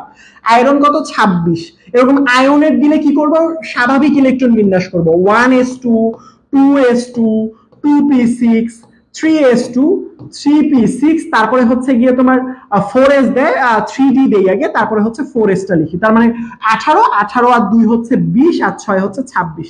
তাহলে দুইটা তো এখানে ত্যাগ করছে কয়টা, দুইটা। ইলেকট্রন যখন বেরিয়ে যায় সর্বশেষ শক্তি স্তর থেকে বেরিয়ে যায়, অর্থাৎ এখানে সর্বশেষ শক্তি স্তর কোনটা, এইটা সর্বশেষ শক্তি স্তর। তাহলে এই যে দুইটা ইলেকট্রন দেখতেছো, এই দুইটা ইলেকট্রন বের হয়ে যাবে। কি হবে, বের হয়ে যাবে। কি হবে, এই দুইটা ইলেকট্রন বের হয়ে যাবে। তাহলে বের হয়ে গেলে শুধুমাত্র থাকবে কোনটা, এই পার্টটুকু। এইটাই হচ্ছে আমার ইলেকট্রন বিন্যাস। যদি আরেকটা, যদি 3+ হইতো, আয়রন যদি আমি 3+ করতাম, তাহলে এখান থেকে দুইটা বের হইতো, এখান থেকে মানে হয়তো 3d5 4s0, আর আগেরটা তো সেম একই থাকতো। তার মানে বেরোনোর সময় সর্বশেষ শক্তি স্তরটা থেকে বের হয়, এটা কিন্তু মাথায় রাখতে হবে, বেরোনোর সময় সর্বশেষ শক্তি স্তর থেকে বের হয়। তাহলে এখানের মধ্যে কি হবে, 3d, এই যে দেখো 3d6, এই যে ঘ নাম্বারটা, ক নাম্বারটা, এই ক নাম্বারটা নাকি, দেখি আমি একটু ক নাম্বারটা, এই ক নাম্বারটা কেমনে, এদের কি মাথা নষ্ট নাকি পেট নষ্ট, আমি তো কিছু বুঝতেছি না। এই ক নাম্বার কেমনে, এ নাম্বার কেমনে, কে কে উত্তর দিছে, এ নাম্বারটা কে কে উত্তর দিছে, এই যে এই যে এই যে সানজিদা, এর তো রিশা সানজিদা, এ কি অবস্থা বাবা, হ্যাঁ এই যে দেখছো রিশা সানজিদা ধরা খাওয়ার পর এখন বলতেছে ডি হবে। কি অবস্থা, এই এই এই সকল বন্ধুর জন্য আসলে বন্ধু দুনিয়াতে আসলে সমস্যা হয়ে গেছে। হ্যাঁ, এ বলবে বন্ধু তুই খুব ভালো, দেখি বন্ধু তুই খুব খারাপ। হ্যাঁ, সে নিমিশেই তার উত্তর পাল্টায় ফেলছে। যাই হোক বাবা, উত্তর পরীক্ষার হলে কিন্তু ওএমআরে একবারই দাগাইতে পারবা, বুঝছো, ওএমআরে একবারই দাগাইতে পারবা, একবারের বেশি যদি তুমি দাগাও লাভ নাই, একবারই যেটা দাগাবে সেটাই উত্তর। দেখো কোনটা আইসোটোপ, এটা যদিও বা 125 তোমার হচ্ছে হবে না। দেখো আইসোটোপ মানে কি, প্রোটন সংখ্যা সমান। সো এখানে দেখো প্রোটন 53, এখানেও 53, প্রথমেই পাইছো প্রোটন সংখ্যা সমান, অন্যটা সময় নেই দাগানো, যাবই না। প্রোটন এটা 14 15 29 30 1 2 এগুলো হবে না, প্রোটন সংখ্যা সমান হইলে, প্রোটন যদি আমার সমান হয় তাহলে সেটাকে কি বলি, আইসোটোপ বলি। তার পরবর্তীতে দেখো, এই যে দেখো, একটি পরমাণুর প্রকৃত ভর যদি আমার এত হয় তাহলে এর বলছে এর কি কত বলো তো বাবা, প্রকৃত ভর যদি এত হলে তার হচ্ছে গিয়ে তোমার আপেক্ষিক পারমাণবিক ভর কত। একটা জিনিস মনে রাখবা সব সময়, যদি তোমাকে পরীক্ষার প্রশ্নের মধ্যে কখনো এরকম প্রশ্ন করে একটি পরমাণু প্রকৃত ভর, একটা পরমাণু যদি দেয়, তো কি করবা, সুন্দর মতো ক্যালকুলেটর নিবে, একটু আগে যার ক্যালকুলেটর খুঁজে পাওয়া যাচ্ছে না, এই ভ্যালুটাকে 1.66 গুণন 10 টু দি পাওয়ার -24 দিয়ে ভাগ করে দিবা, যা আসবে তাই উত্তর। সহজ হিসাব। একটা পরমাণুর ভর যদি কখনো দেয়, জাস্ট আমি এই বড় সংখ্যাটাকে এটা দিয়ে ভাগ করব, যা পাবো তাই উত্তর। এ নাম্বার উত্তর, তাহলে এ আসলে এই উত্তর। আমি জানি না, এটা ক্যালকুলেটর তো আমার কাছে নেই, তার মতো হয়ে গেছে। এখানে তো 19 আসছে, কি অবস্থা। সবাই ক বলছে, এখানে উত্তর কেন? আমার তো ক্যালকুলেটর নেই, তোমাদেরও তো ক্যালকুলেটর আছে আশা করি। হ্যাঁ হ্যাঁ, আমি সবার তোমাদের উত্তর দেখে ক নাম্বার হিসাব ছাড়া দাগাইলাম, উত্তরে গিয়ে দেখলাম খ নাম্বার। কি অবস্থা, কি রণ বাজাবাজি। সালফিউরিক অ্যাসিডের আপেক্ষিক আণবিক ভর, এটা খুবই সোজা, 1 2। আমি কেন রাখছি, এই যে ট্রামটা যারা দেখো আপেক্ষিক আণবিক ভর দেখে না অনেক ঘাবড়ায় যাও যে ভাই এই জিনিসটা কি। মনে রাখবা আপেক্ষিক আণবিক ভর মানে হচ্ছে এর পারমাণবিক ভর। যেমন 2টা হাইড্রোজেনের ভর 2, সালফারের ভর 32, বোর্ডে আসা প্রশ্ন অনেকবার আসছে। 4টা অক্সিজেনের ভর 64, অর্থাৎ টোটাল ভর হচ্ছে 98। এটা বললে যে ভাই এত সহজ প্রশ্ন আসে, হ্যাঁ আসে। তুমি তোমাকে ট্রাম দিয়ে এইটা দিয়ে একটু অবাক করবে, আপেক্ষিক আণবিক ভর, তুমি তো পারমাণবিক ভর বা আণবিক ভর পড়ছো, আপেক্ষিক শব্দটা দিয়ে তোমাকে আসলে একটু কনফিউশনে ফেলবে, বুঝছো? এটাতে পড়া যাবে না। তারপরে দেখো, থাইরয়েড ক্যান্সার কোষ ধ্বংস করার জন্য এইগুলো একটু মুখস্থ রাখতে হবে, এইগুলো একটু মুখস্থ রাখতে হবে। যেমন থাইরয়েডের জন্য আয়োডিন, তার পরবর্তীতে হচ্ছে টিউমারের উপস্থিতি, এইগুলো খুবই ইম্পর্টেন্ট, এগুলো থিওরিটিক্যাল। হ্যাঁ, এগুলো থিওরিটিক্যাল। যেমন হচ্ছে গিয়ে টিউমারের উপস্থিতি, কোবাল্ট, তার পরবর্তীতে হচ্ছে কোবাল্ট 60 থেকে তেজস্ক্রিয় রশ্মি ক্যান্সার কোষকে কি করে, ব্যাকটেরিয়া ইত্যাদিকে ধ্বংস করে, এইগুলো একটু মনে রাখতে হবে। এটা হচ্ছে গামা রশ্মি, এইগুলো খুবই সহজ, মানে কষ্ট হইলেও মনে রাখতে হবে। রক্তের লিউকোমিয়া রোগের চিকিৎসায় কোনটা ব্যবহার করা হয়, খুবই ইম্পর্টেন্ট, এগুলো মনে রাখতে হবে। এটা ফসফরাস। সো এইগুলো হচ্ছে থিওরিটিক্যাল প্রশ্ন। সো থিওরিটিক্যাল প্রশ্ন হইলে মানে একদম মুখস্থ ঠুটস্থ কণ্ঠস্থ করতে হবে। এইটা একটু করবা তো তোমাদের এটা একটু HW থাকলো, নিজেরাই একটু করবা। এটা একটু তুলে নাও খাতার মধ্যে, এটা একটু খাতার মধ্যে তুলে নাও, এটা একটু খাতার মধ্যে তুলে নাও যে ভাইয়া এটা একটু দেখো তো, তোমরাই দেখো তো, এটা বাসায় একটু প্র্যাকটিস করবা যে ভাইয়া এখানে ভর সংখ্যা, ইলেকট্রন সংখ্যা, নিউট্রন সংখ্যা ঠিক মতো বের করতে পারো কিনা। তো এটা আমি করে দিব না তোমাদেরকে। সো এরপরে হচ্ছে গিয়ে তোমার পরের অধ্যায় 4 নাম্বার অধ্যায়। তবে এই অধ্যায়ের আরেকটি ইম্পর্টেন্ট এমসিকিউ আছে আমাদের। সেই ইম্পর্টেন্ট এমসিকিউটা কি আমি যদি তোমাদেরকে দেখাই, সেটা হচ্ছে ইম্পর্টেন্ট এমসিকিউটা হচ্ছে, একটু আগে আমি তোমাদেরকে দেখাইছিলাম, এটা একটু এই যে এটা একটা খুবই ইম্পর্টেন্ট এমসিকিউ। এরকম পার্সেন্টেজ দিয়ে দেয়, বলে যে আপেক্ষিক পারমাণবিক ভর বের করতে। সো কখনো যদি পার্সেন্টেজ দিয়ে দেয়, তো এরকম করে একটা টান দিবা। টান দেওয়ার পর সবসময় মনে রাখবে এই যে পারমাণবিক ভর, এইটার সাথে পার্সেন্টেজটা গুণ করে দিবা। এই যে পারমাণবিক ভর, এটার সাথে পার্সেন্টেজটা গুণ করবা, করে উপরে বসাবা। পার্সেন্টেজের জন্য উপরে সূত্রের 100। এখানে দেখো 16 সাথে 38 গুণ যাবে, 16 সাথে কি যাবে, 38 গুণন যাবে, প্লাস এখানে দেখো আবার 15 সাথে 62 গুণন যাবে, 15 সাথে কি হবে, 15 সাথে 62 গুণ যাবে, যাওয়ার পরবর্তীতে যা আসবে তাই অ্যান্সার। বুঝছো আমার কথা? যা আসবে তাই উত্তর। তো সবসময় এই জিনিসটা মনে রাখবা যে পার্সেন্টেজ দেয়া থাকলে উপরের এই পারমাণবিক ভরের সাথে পার্সেন্টেজ গুণন, পারমাণবিক ভরের সাথে পার্সেন্টেজ কি করে দিব, গুণন করে দিব। পার্সেন্টেজটা কি করে দিব, গুণন করে দিব। বুঝতে পারছো? আমরা 70 পর্যন্ত গেছি, মনে হয় আরো বেশি গেছি, মাশাআল্লাহ। সো দেখো 70টা পেজের এমসিকিউ সলভ করছি। দেখো এখন আসো, এখন হচ্ছে অধ্যায় নাম্বার 5-এ চলে আসছি। অধ্যায় নাম্বার কত চলে আসছি, অধ্যায় নাম্বার 5-এ চলে 5 তো না 4-এ চলে আসছে। তাড়াতাড়ি শেষ হয়ে যাবে এটা। হ্যাঁ, এটা থিওরিটিক্যাল, আগেরটাতে ম্যাথ ছিল। তো আধুনিক পর্যায় সারণীর মূল ভিত্তি কি মনে রাখবো, পারমাণবিক সংখ্যা নাকি ইলেকট্রন বিন্যাস, খুবই ইম্পর্টেন্ট। পর্যায় সারণীর মূল ভিত্তিটাই হচ্ছে ইলেকট্রন বিন্যাস। আমার সাথে তাড়াতাড়ি উত্তর করে ফেলবা। তার পরবর্তী পর্যায় সারণীর অষ্টক সূত্রকে প্রদান করছে বিজ্ঞানী ডোবেরাইনার। মনে ডোবেরাইনার না, ত্রয়ী, নিউল্যান্ড, এই যে নিউল্যান্ড, ডোবেরাইনার তো হচ্ছে ত্রয়ী সূত্র দিছে, ত্রয়ী। আমি এইটা ভাবছিলাম লিখে দিব ত্রয়ী, আমি বলে ফেলছি, এটা পরে ওইটার নাম বলে ফেলছি। তো ত্রয়ী দিছে ডোবেরাইনার, আর অষ্টক সূত্র দিছে হচ্ছে নিউল্যান্ড। ল্যাভয়েসিয়ে হচ্ছে আধুনিক রসায়নের জনক, এবং আমি যদি বলি মেন্ডেলিভ হচ্ছে এই মানে পর্যায় সারণীর জনক। কিসের জনক? পর্যায় সারণীর জনক।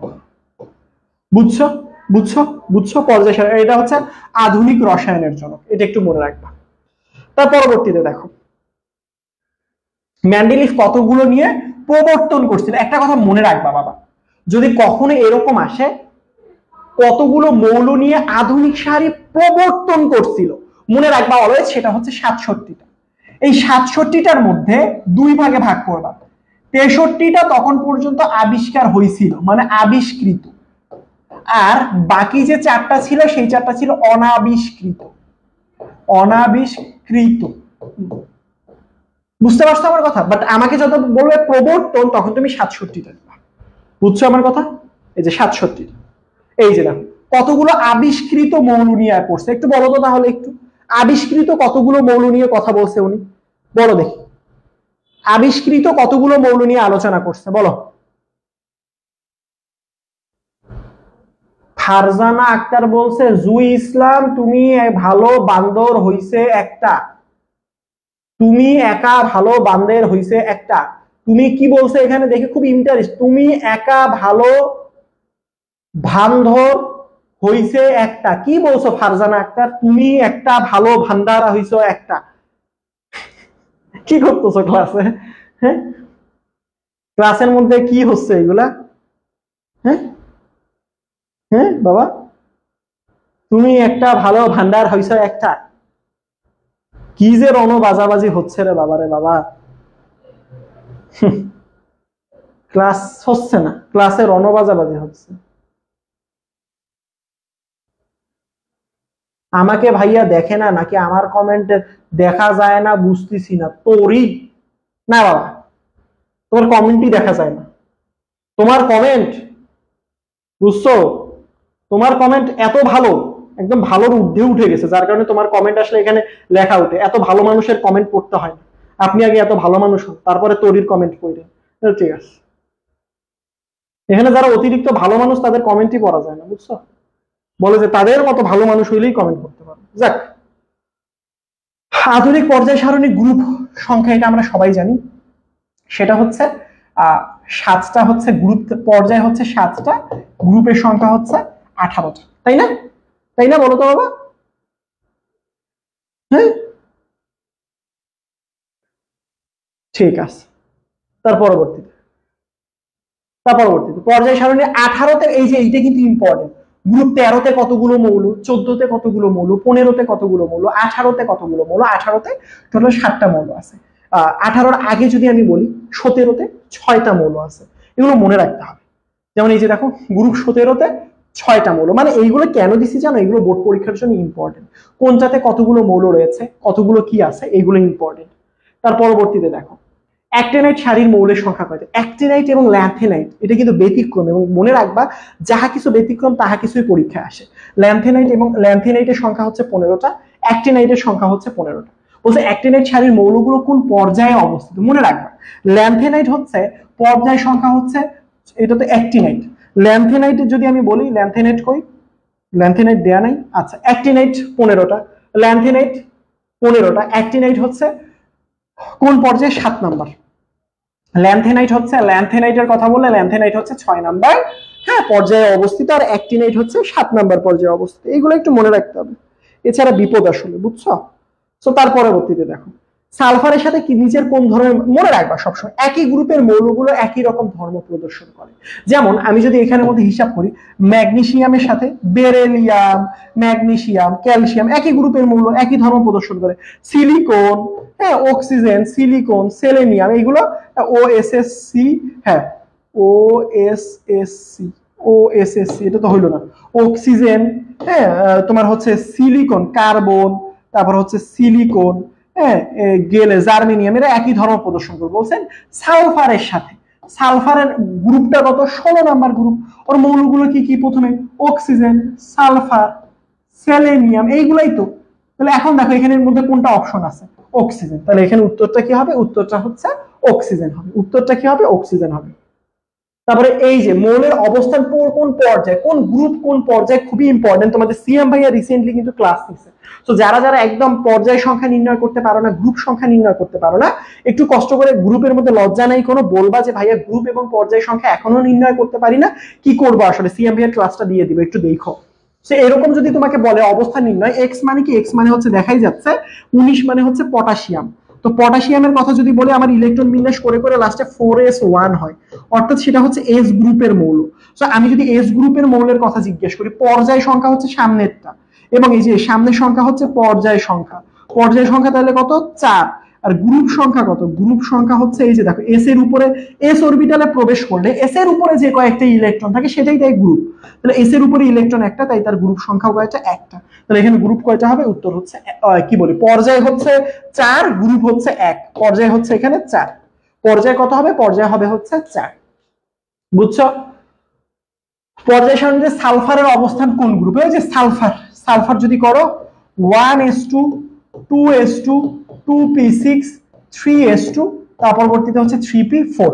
তো এখন দেখো কি কোন গ্রুপ, গ্রুপ যদি এখানে যায় পি ব্লকে, সর্বশেষ ইলেকট্রনটা যদি পি ব্লকে প্রবেশ করে, তাহলে এস এর ইলেকট্রন 2টা যোগ পি এর ইলেকট্রন 4টা যোগ সূত্রের 10, অর্থাৎ এখানের মধ্যে কি হবে, এই পি ব্লকে প্রবেশ করলে 2 আর 6 হচ্ছে 6 আর হচ্ছে 16, এখানের মধ্যে গ্রুপ নাম্বার হচ্ছে, ও মা এ ফসফরাস বলছে, আমি সালফার বের করে ফেলছি, একই অবস্থা, একই অবস্থা।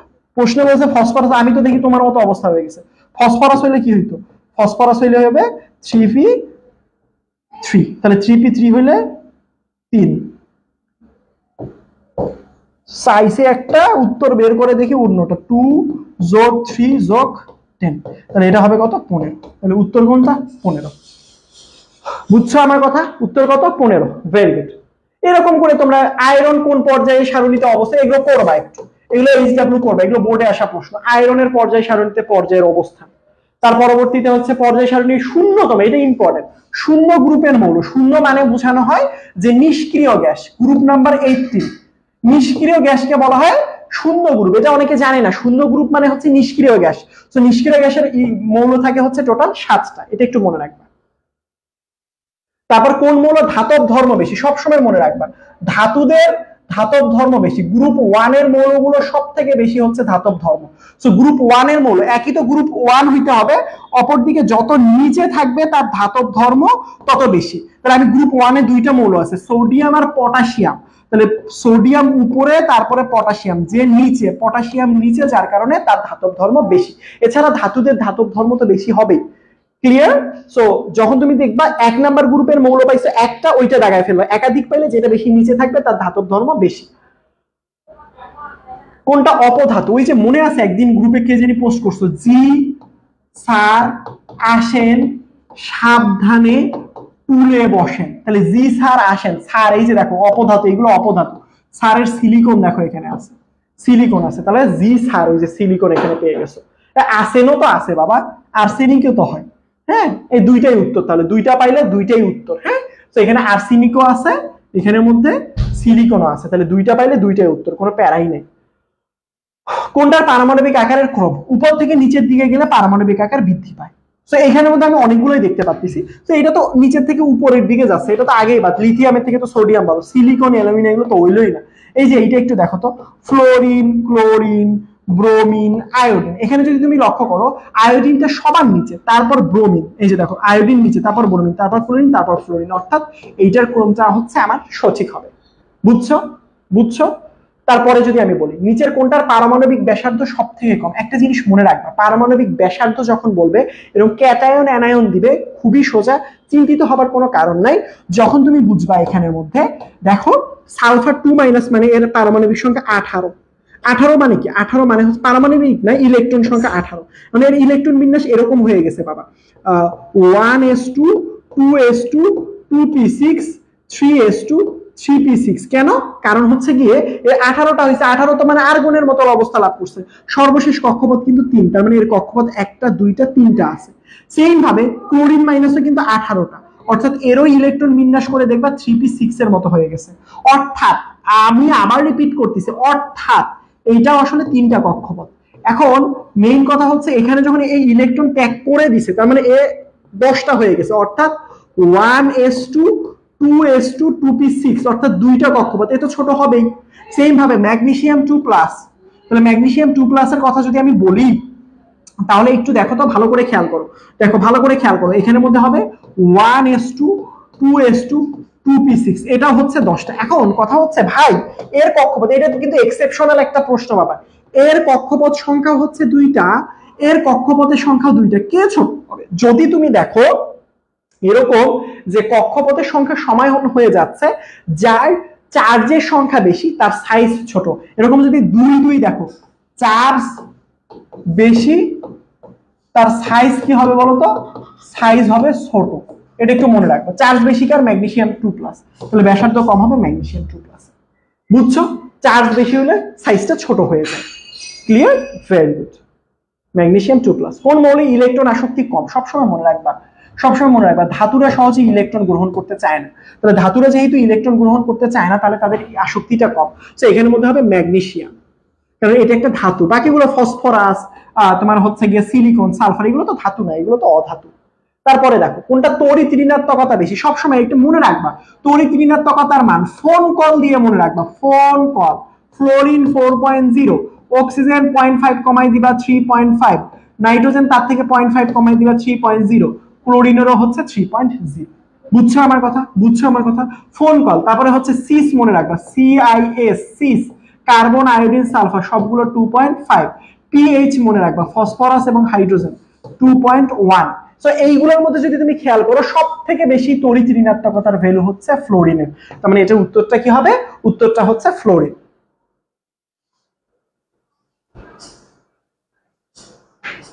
বুঝতে পারছো? তাহলে এটা উত্তরটা কি হবে? উত্তরটা হচ্ছে ফ্লোরিন।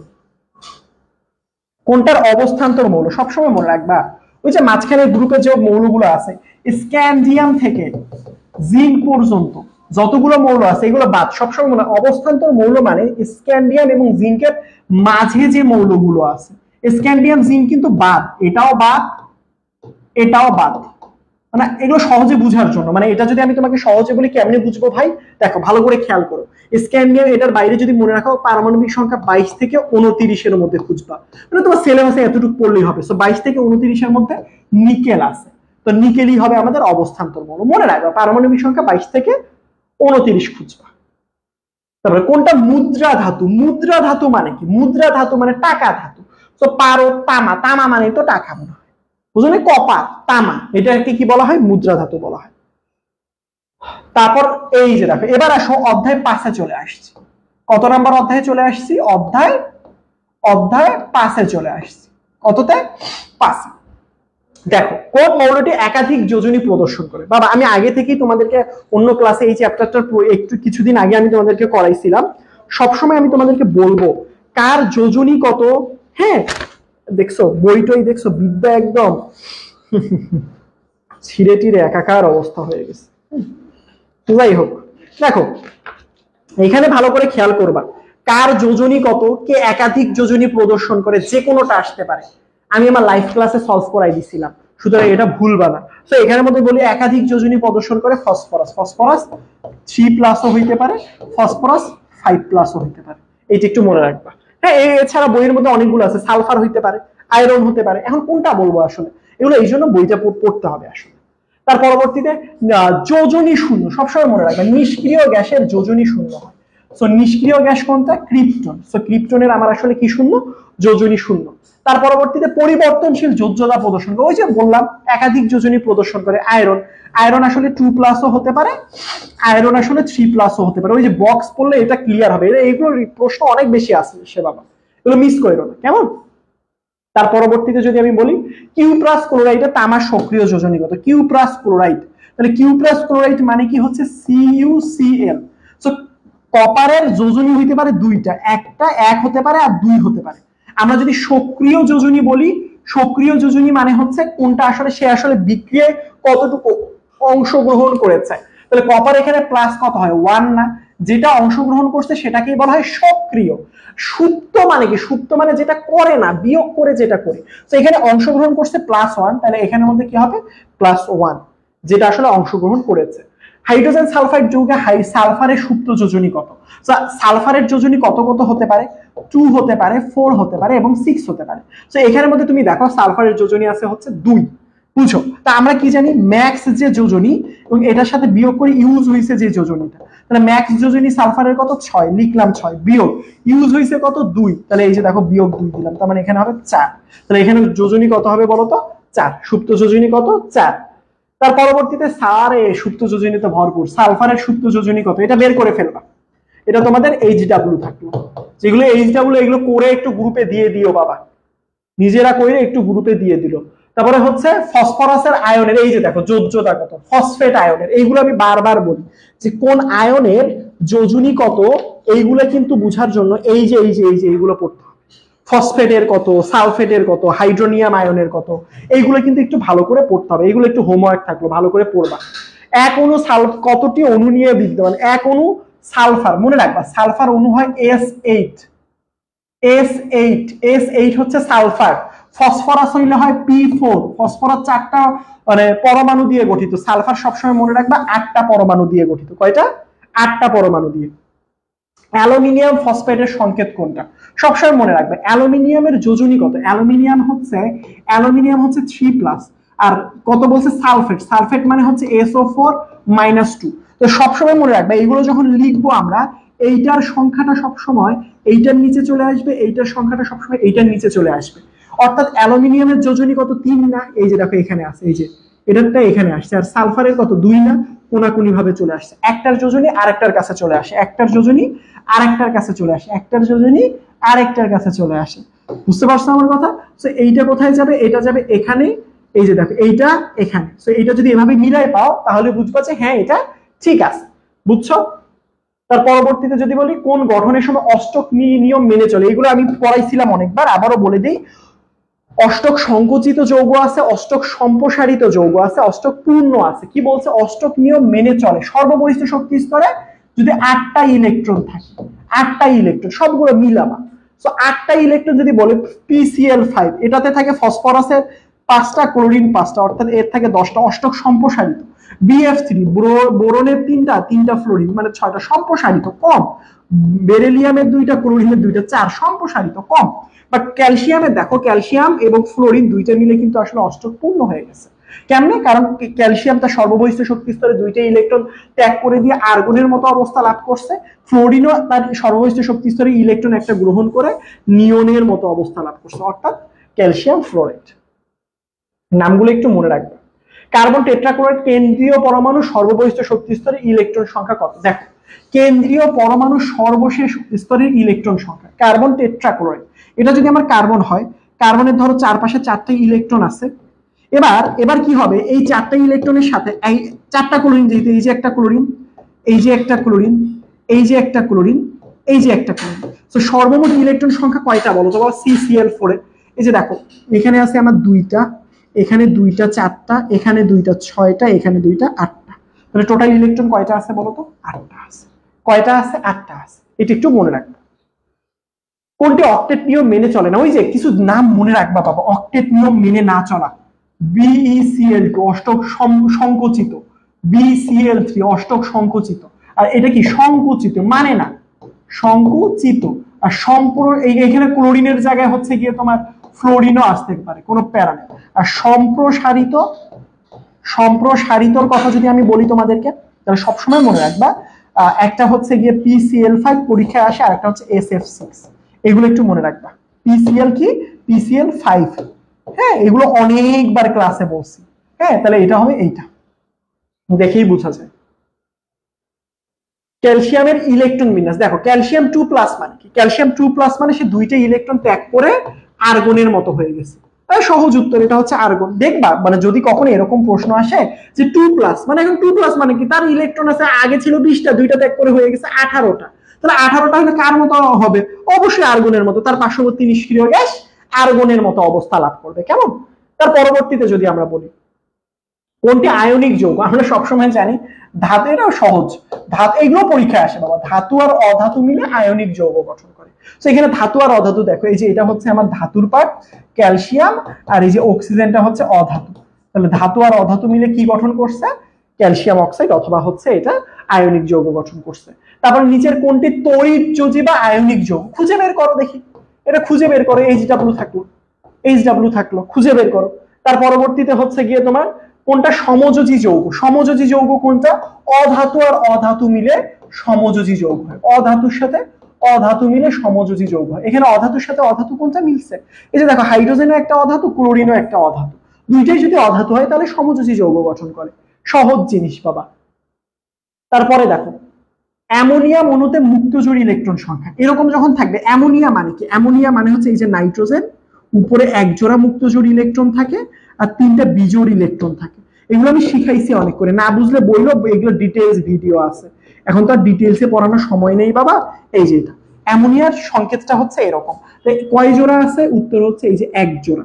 কয় জোড়া, এক জোড়া। দুইটা মনে রাখবা, অ্যামোনিয়াতে মনে রাখবা হচ্ছে মুক্তজোড় থাকে এক জোড়া, হ্যাঁ, সেইভাবে পানিতে মুক্তজোড় থাকে দুই জোড়া। যদি না বুঝো মুখস্থ করে ফেলবা, পরীক্ষায় কমন পাবা ইনশাআল্লাহ।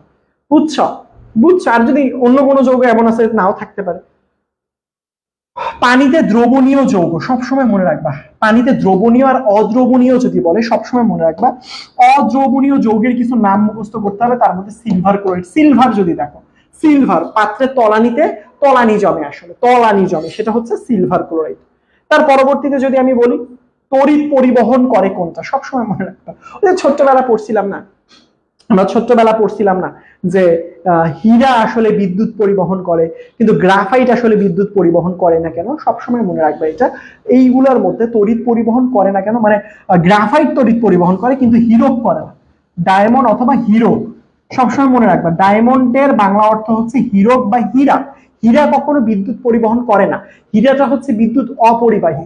কোনটা করে, গ্রাফাইট। এই দুইটাই কিন্তু, এটারও সংকেত কিন্তু কার্বন, এটাও কিন্তু মেইন সংকেত হচ্ছে কার্বন, দুইটাই কার্বন। সিলভার, টিলভার, অ্যালুমিনিয়াম এগুলো তো ধাতু পরিবহন করবেই, কিন্তু এখানে মধ্যে হীরা বা ডায়মন্ড যেটা সবাই পছন্দ করে সেটা কিন্তু পরিবহন করে না। ক্লিয়ার? সো এই পর্যন্ত ছিল। এছাড়া তোমাদের জন্য পরীক্ষার জন্য আরো ইম্পর্টেন্ট কিন্তু পার্ট আছে। আমি তোমাদেরকে মোটামুটি তোমার হচ্ছে 70টা এমসিকিউ সলভ করার কথা, আমি আরো মনে হয় 10 মিনিট থেকে 12 মিনিট বেশি সময় নিয়ে আরো 11টা এমসিকিউ বেশি করে সলভ করে দিলাম। মন খারাপ করিও না, হ্যাঁ, কারণ হচ্ছে আমি মোটামুটি চেষ্টা করছি এই চ্যাপ্টারের বেসিক পার্ট গুলো ভালো করে শেষ করে দেওয়ার জন্য। সো দেখি কারা কারা আছে এখনো ক্লাসের মধ্যে। হ্যাঁ, তোর বোন এ আইফোনের জন্য অনেকবার গেছে, এ কেমন কথা ভাইয়া? আপনার ইনবক্সে মেসেজ দিছেন শিপাত ভাইয়া কেমন আছেন, কি অবস্থা? ইনবক্সে মেসেজ দিছে, আচ্ছা ঠিক আছে শিপাত ভাই একটু রিপ্লাই দিন। ভাইয়া ক্লাসের স্লাইড কোথায় পাবো? এই গ্রুপে। তোমরা কি স্লাইড চাও? আমি কি স্লাইড দিব এত কষ্ট করে? স্লাইড দিব? বলো বলো বলো বলো, স্লাইড চাও? বলো বলো বলো বলো বলো বলো। সভ্যতা নূপুর বলছে মাত্র আসলাম, আমি কি অনেক কিছু মিস করছি? না, তুমি কি মিস করবা? তুমি কোনো কিছুই মিস করো, তুমি কোনো কিছুই মিস করো নাই। আমরা তোমাদের জন্য, তোমার জন্য নূপুর বাবা, আমি তোমাদের জন্য বসে আছি, সবাই মিলে তোমার জন্য বসে আছে। তুমি আসছো সবাই মিলে নূপুরের জন্য হাত পাবো, সে কোনো কিছুই মিস করে। সারা মাত্র তো ক্লাস শুরু করবো, কোনো সমস্যা নেই। আরে কোনো সমস্যা নেই, কি মিস করছো? আমরা মিস করছি, তুমি যে এতক্ষণ ক্লাসে ছিলা না নূপুর, আমরাই তোমাকে মিস করছি। তুমি কি মিস করছো? আমরা ক্লাসই করতে পারতেছিলাম। হ্যাঁ, সবাই বলতেছিল কমেন্টে নূপুর ভাই কই, না নূপুর আপু কই। ঠিক আছে, আচ্ছা স্লাইড দিয়ে দিব, ঠিক আছে স্লাইডটা দিয়ে দিব, স্লাইডটা দিয়ে দিব। সো তোমাদেরকে যেটা করতে হবে সেটা হচ্ছে তোমরা একটু এই যেইগুলো হোমওয়ার্ক দিয়ে দিলাম, যেইগুলো তোমাদেরকে হোমওয়ার্ক দিয়ে দিলাম সেইগুলো কিন্তু ঠিকঠাক মতো করবা। অবশ্যই স্লাইড দিয়ে দিব ইনশাল্লাহ, সময় খুবই কম। হ্যাঁ, নেক্সট কালকে তোমাদের সিয়াম ভাইয়ার ক্লাস আছে, সিয়াম ভাইয়ার ক্লাস আছে, সিয়াম ভাইয়ার তোমাদের ক্লাস আছে। তো সিয়াম ভাইয়ার ক্লাস বলতে রেকর্ড ক্লাস দিবে যদিও বা সিকিউ সলভ। এবং আমার কিন্তু শনিবার নেক্সট ক্লাস আছে। শনিবার হচ্ছে গিয়ে তোমার সন্ধ্যা 7টার সময়। বাকি 6, 7, 8 এই 3টা চ্যাপ্টারের উপর ক্লাস আছে। অবশ্যই ক্লাস শেষ করে ক্লাসটা কেমন লাগছে গ্রুপের মধ্যে শেয়ার করতে ভুলবা না। যদি বলে মনে হয় যে ভাইয়া সিকিউটা এরকম হইলে হইতো বা উপকার হইছে, আসলেই উপকার হইলে জানাবা আসলে, হ্যাঁ, যাতে অন্যরা মনে করে যে একজন এসে বললো যে আমি কতটুকু মিস করছি ক্লাসে যে এতক্ষণ করলাম না, তারা যাতে বুঝে আসলে কতটুকু জিনিস তারা মিস করেছে। তোমরা জানো 81টা এমসিকিউ সলভ করা কোনো মুখের কথা না, কিন্তু হুম, বুঝতে পারছো আমার কথা? সো যাই হোক, সবাই ভালো থাকবা, আমার জন্য দোয়া করবা। ইনশাল্লাহ তোমাদের সাথে দেখা হচ্ছে শনিবারে। সিয়াম ভাইয়ের সাথে তো আগামীকালকে সিকিউ সলভ রেকর্ড ক্লাসে দেখা হবে। সবাই ভালো থাকবা, সবার সাথে দেখা হবে, এমসিকিউ গুলো প্র্যাকটিস করবা। আসসালামু আলাইকুম।